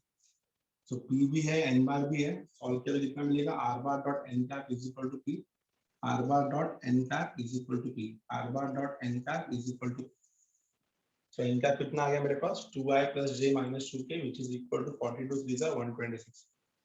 Clear हो सबको ये, अंडरस्टूड? आगे मूव करते हैं, हटाना sir इसको। अब क्वेश्चन नंबर 2 पे आते हैं। क्वेश्चन नंबर 2 पे क्या बोला है, find the perpendicular distance of the origin from the plane. मतलब हमको क्या निकालना है, p निकालना है ना। Find the perpendicular distance of the origin from the plane. Plane आपको दिया है, आपको बोला गया इसका परपेंडिकुलर डिस्टेंस निकाल के दो। तो हम लोग को पता है इक्वेशन ऑफ प्लेन को दिया हुआ है, तो इक्वेशन ऑफ प्लेन कितना दिया वो देखते हैं। The equation of plane is, क्या है equation of plane, 6x minus 2y plus 3z minus 7 is equal to 0। ठीक है ना, ये हमारा इक्वेशन ऑफ प्लेन है। हमको क्या चाहिए, प्लेन ओरिजिन से कितनी दूरी पे है, प्लेन ओरिजिन से कितनी दूरी पे है। In short we are looking for p। क्या ढूंढ रहे हैं हम लोग, p ढूंढ रहे हैं ना। The equation of plane is 6x minus 2y plus 3z minus 7 equal to 0.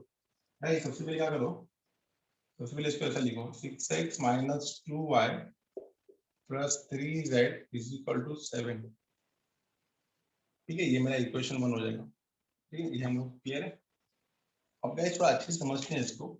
इसको मैं ऐसा लिख सकता हूँ क्या, एक्स वाई जेड जो है इसको ऐसा लिख सकता हूँ, X I cap plus Y J cap plus Z K cap into direction ratio क्या है 6 माइनस 2 आई, बन जाएगा normal vector 6 I cap minus 2 J cap plus 3 K cap and this is equal to 7। क्या था ये है मेरा variable point X Y Z और ये है मेरा नॉर्मल वेक्टर 6 माइनस 2 3। दिख रहा है, इन दोनों को डॉट पर निकालो, यही मिलेगा ऊपर। बोलो क्लियर है कि नहीं क्लियर? इतना समझ में नहीं? ठीक है, श्योर समझ में आया? मतलब कोई डाउट नहीं होना चाहिए किसी को।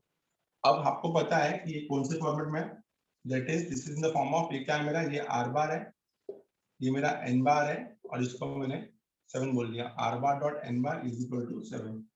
या तो अगर इसको एन बार नहीं बोल रहा हूँ फिलहाल, तो इसको ऐसा बोलो R bar dot 6 I cap minus of 2 J cap plus 3 K cap is equal to 7।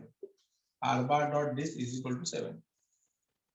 ठीक है, R bar dot this is equal to 7। ठीक है, अब यहाँ पे मेरे को पता है कि अगर मुझे यहाँ पे distance of plane from origin निकालना है तो ये मेरा यूनिट वेक्टर होना चाहिए। अभी एन बार है, क्या होना चाहिए, ये यूनिट वेक्टर होना चाहिए। कितना होना चाहिए, यूनिट वेक्टर। तो यहाँ पे एन बार कितना है, यहाँ पे एन बार है मेरा 6 I cap minus 2 J cap plus 3 K cap.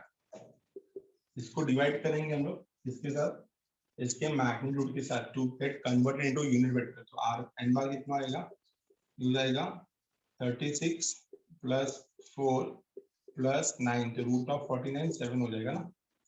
कितना हो जाएगा 7। तो देखो हम लोग क्लियरली बोल सकते हैं एन कैप कितना हो गया मेरा, एन कैप हो जाएगा मेरा vector upon magnitude. What is vector, N bar. Magnitude कितना हो गया मेरा, एन, इसका मैग्नीट्यूड कितना आएगा, ये 6 I minus of 2 J plus 3 के डिवाइड बाय 7। क्लियर है, कोई डाउट नहीं होना चाहिए अंदर। तो इक्वेशन 1 बोल देते हैं इसको, इक्वेशन 1 को डिवाइडिंग बाय 7 करते हैं जिससे कि हमारा परपेंडिकुलर डिस्टेंस है डिवाइडिंग 1 बाय 7।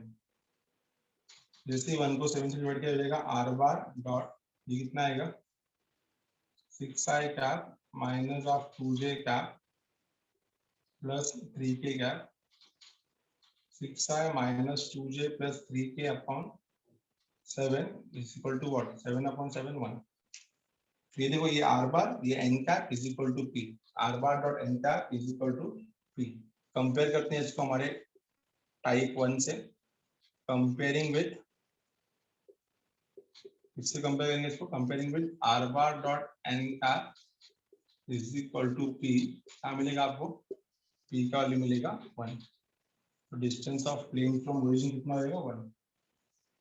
क्या बोलो, समझ में आया कि नहीं, अंडरस्टूड, क्लियर है? ये देखो आर बार डॉट, ये एन कैप हो गया। कैसे पता चला एन कैप हो गया, यूनिट वेक्टर हो गया ना, vector upon magnitude. So R bar dot N cap is equal to P, और पी कितना आ गया मेरा 1। R bar dot N cap is equal to P, और पी कितना आ गया मेरा 1। क्लियर है, समझा अच्छे से, देख लो, कंफर्म करो गाइस। थोड़ा क्या किया यहाँ पे, ये जो प्लेन दिया था ना, ये कार्टेशियन फॉर्म में दिया था।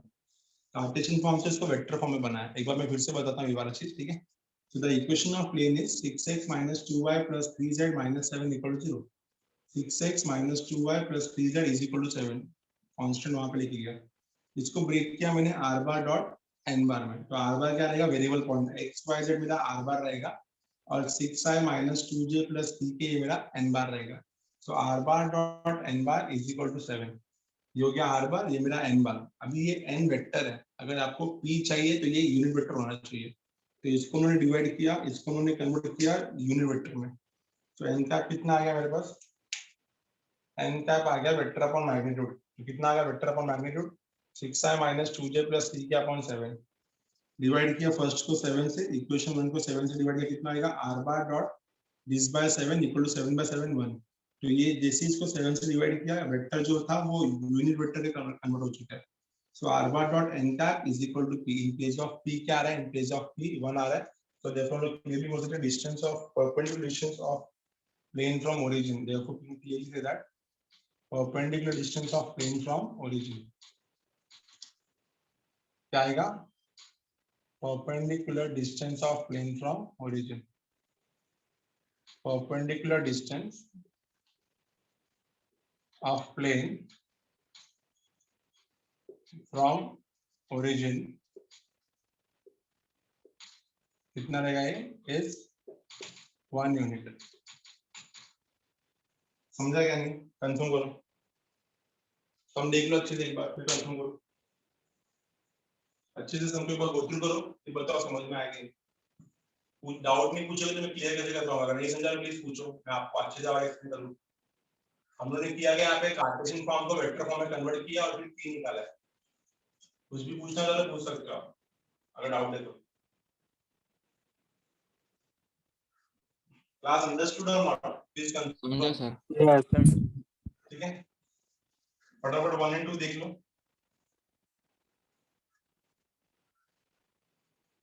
थर्ड सम पे आते हैं, थर्ड सम तो रुक के करते हैं, थर्ड सम अलग है। फोर्थ सम पे आते हैं, ठीक है।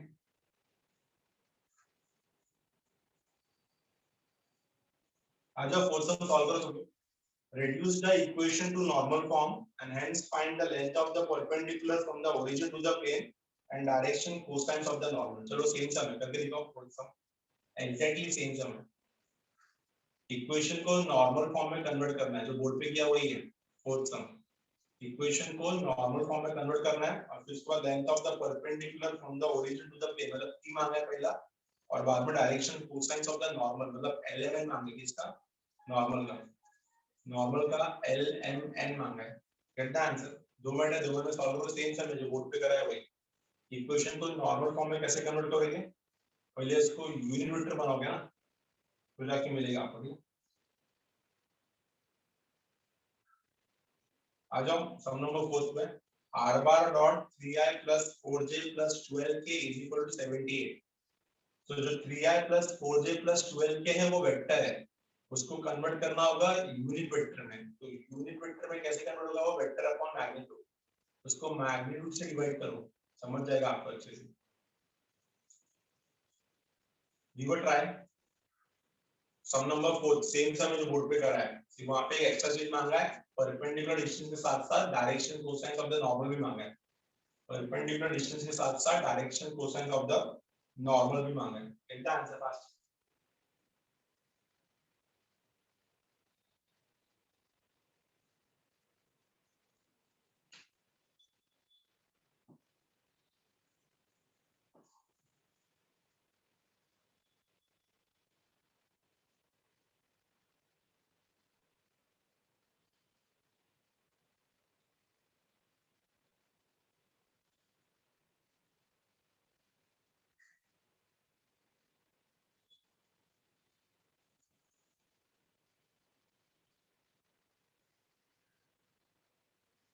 बताओ आंसर क्या है इसका, मतलब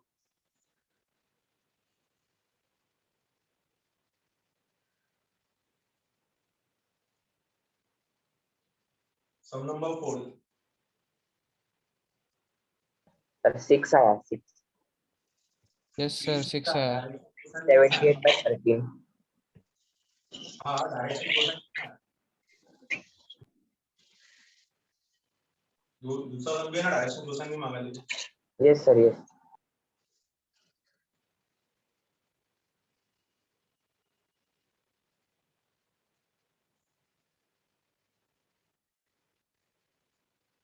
sir 3/13, 4/13, 12/13।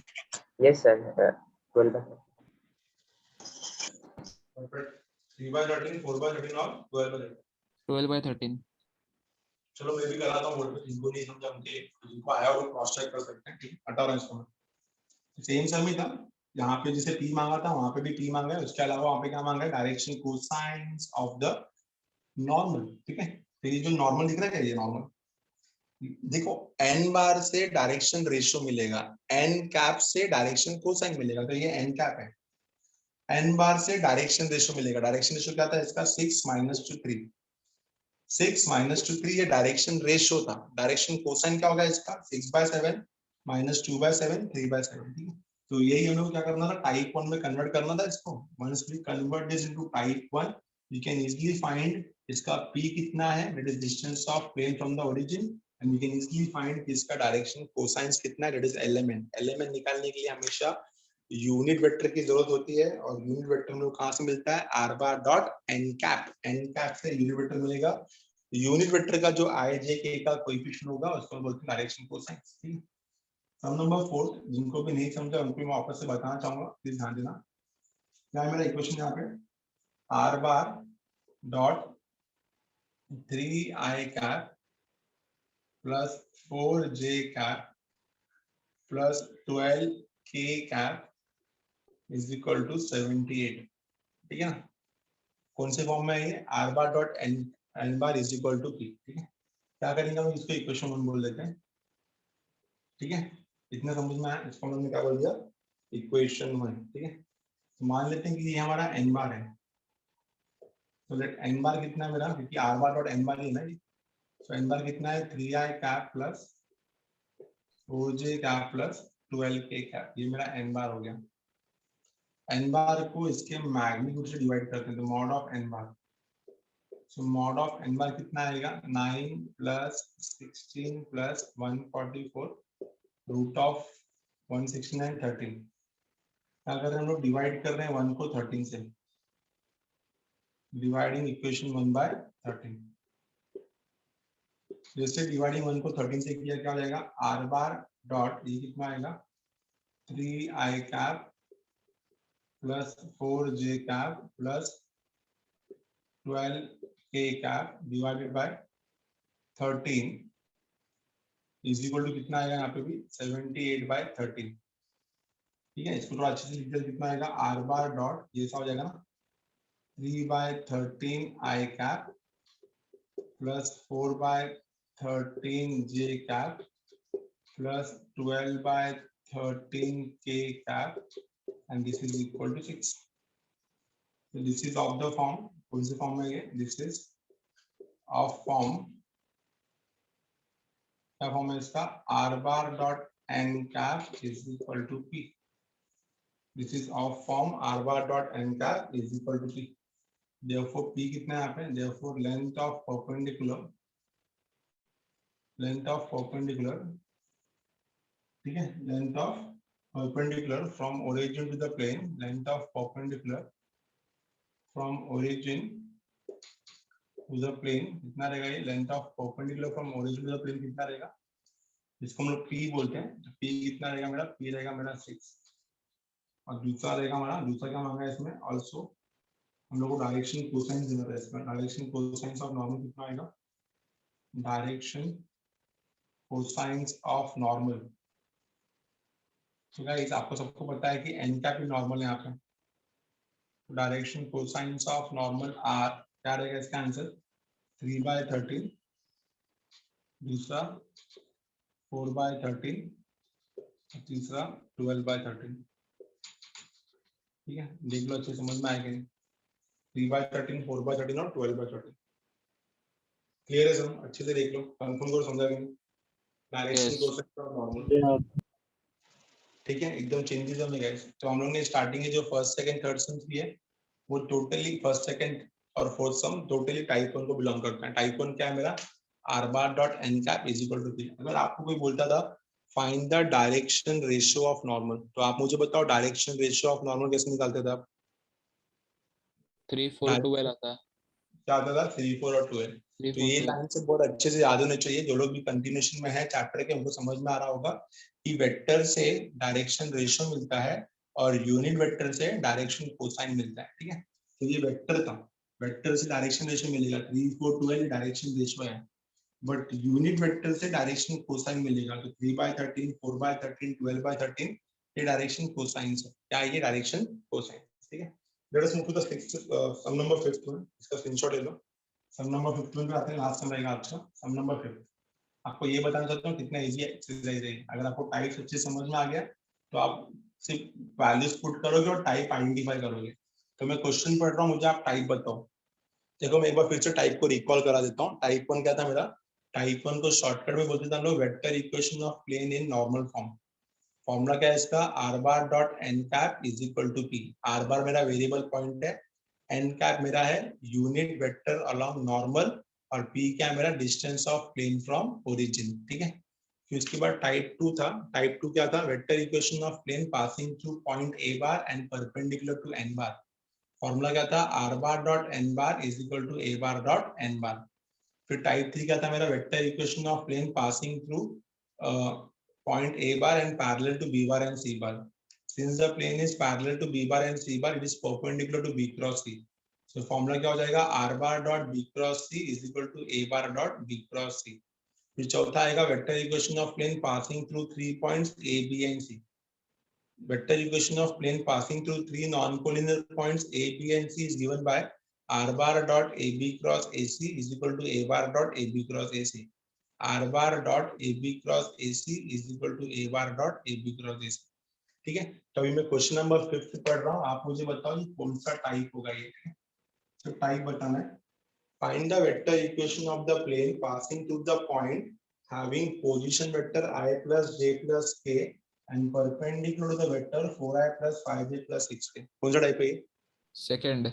Second type. Second type है। आपको क्या चाहिए? दो चीज चाहिए। इसे क्या चाहिए? ए बार, और दूसरा क्या चाहिए मुझे? एन बार। एन बार। जो पॉइंट रहता है मेरा वो ए बार रहता है, और जो एन बार रहता है वो परपेंडिकुलर वेक्टर रहता है। तो कौन से पॉइंट से पास हो रहा है आपका प्लेन? आपका पॉइंट प्लेन पास हो रहा है आई कैप प्लस जे कैप प्लस के कैप। ये पॉइंट से पास हो रहा है। कहां से? आई कैप प्लस जे कैप प्लस के कैप। एंड परपेंडिकुलर वेक्टर, कौन से वेक्टर को परपेंडिकुलर है?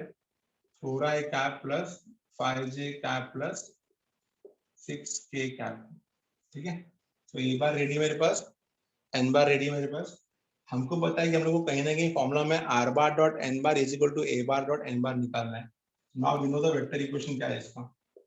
Vector equation of plane passing through point A bar and perpendicular to N bar is, the vector equation is, क्या है फॉर्मूला इसका? R bar dot N bar is equal to A bar dot N bar. ये formula right. बस value put करो। तो R बार कितना आएगा? हमको वेक्टर इक्वेशन चाहिए तो आर बार सेम रहने दो। एन बार कितना आएगा? 4I cap plus 5J cap plus 6K cap. R bar dot N bar is equal to A bar dot N bar. A bar कितना है मेरा? I cap plus J cap plus K cap. A bar dot N bar. N bar कितना है मेरा? 4I cap plus 5J cap plus 6K cap. ठीक है, समझो? कितना आएगा यहाँ पे answer? R bar dot 4I cap plus 5J cap plus 6K cap is equal to, क्या करते हैं? दो वेक्टर का डॉट प्रोडक्ट कैसे निकालते हैं? A1 A2 plus B1 B2 plus C1 C2. So 1 into 4 4, 1 into 5 5 and 1 into 6 6. पता है सबको? A1 A2 plus B1 B2 plus C1 C2. तो A1 A2 plus B1 B2 plus C1 C2. Understood? तो अपना answer कितना आएगा?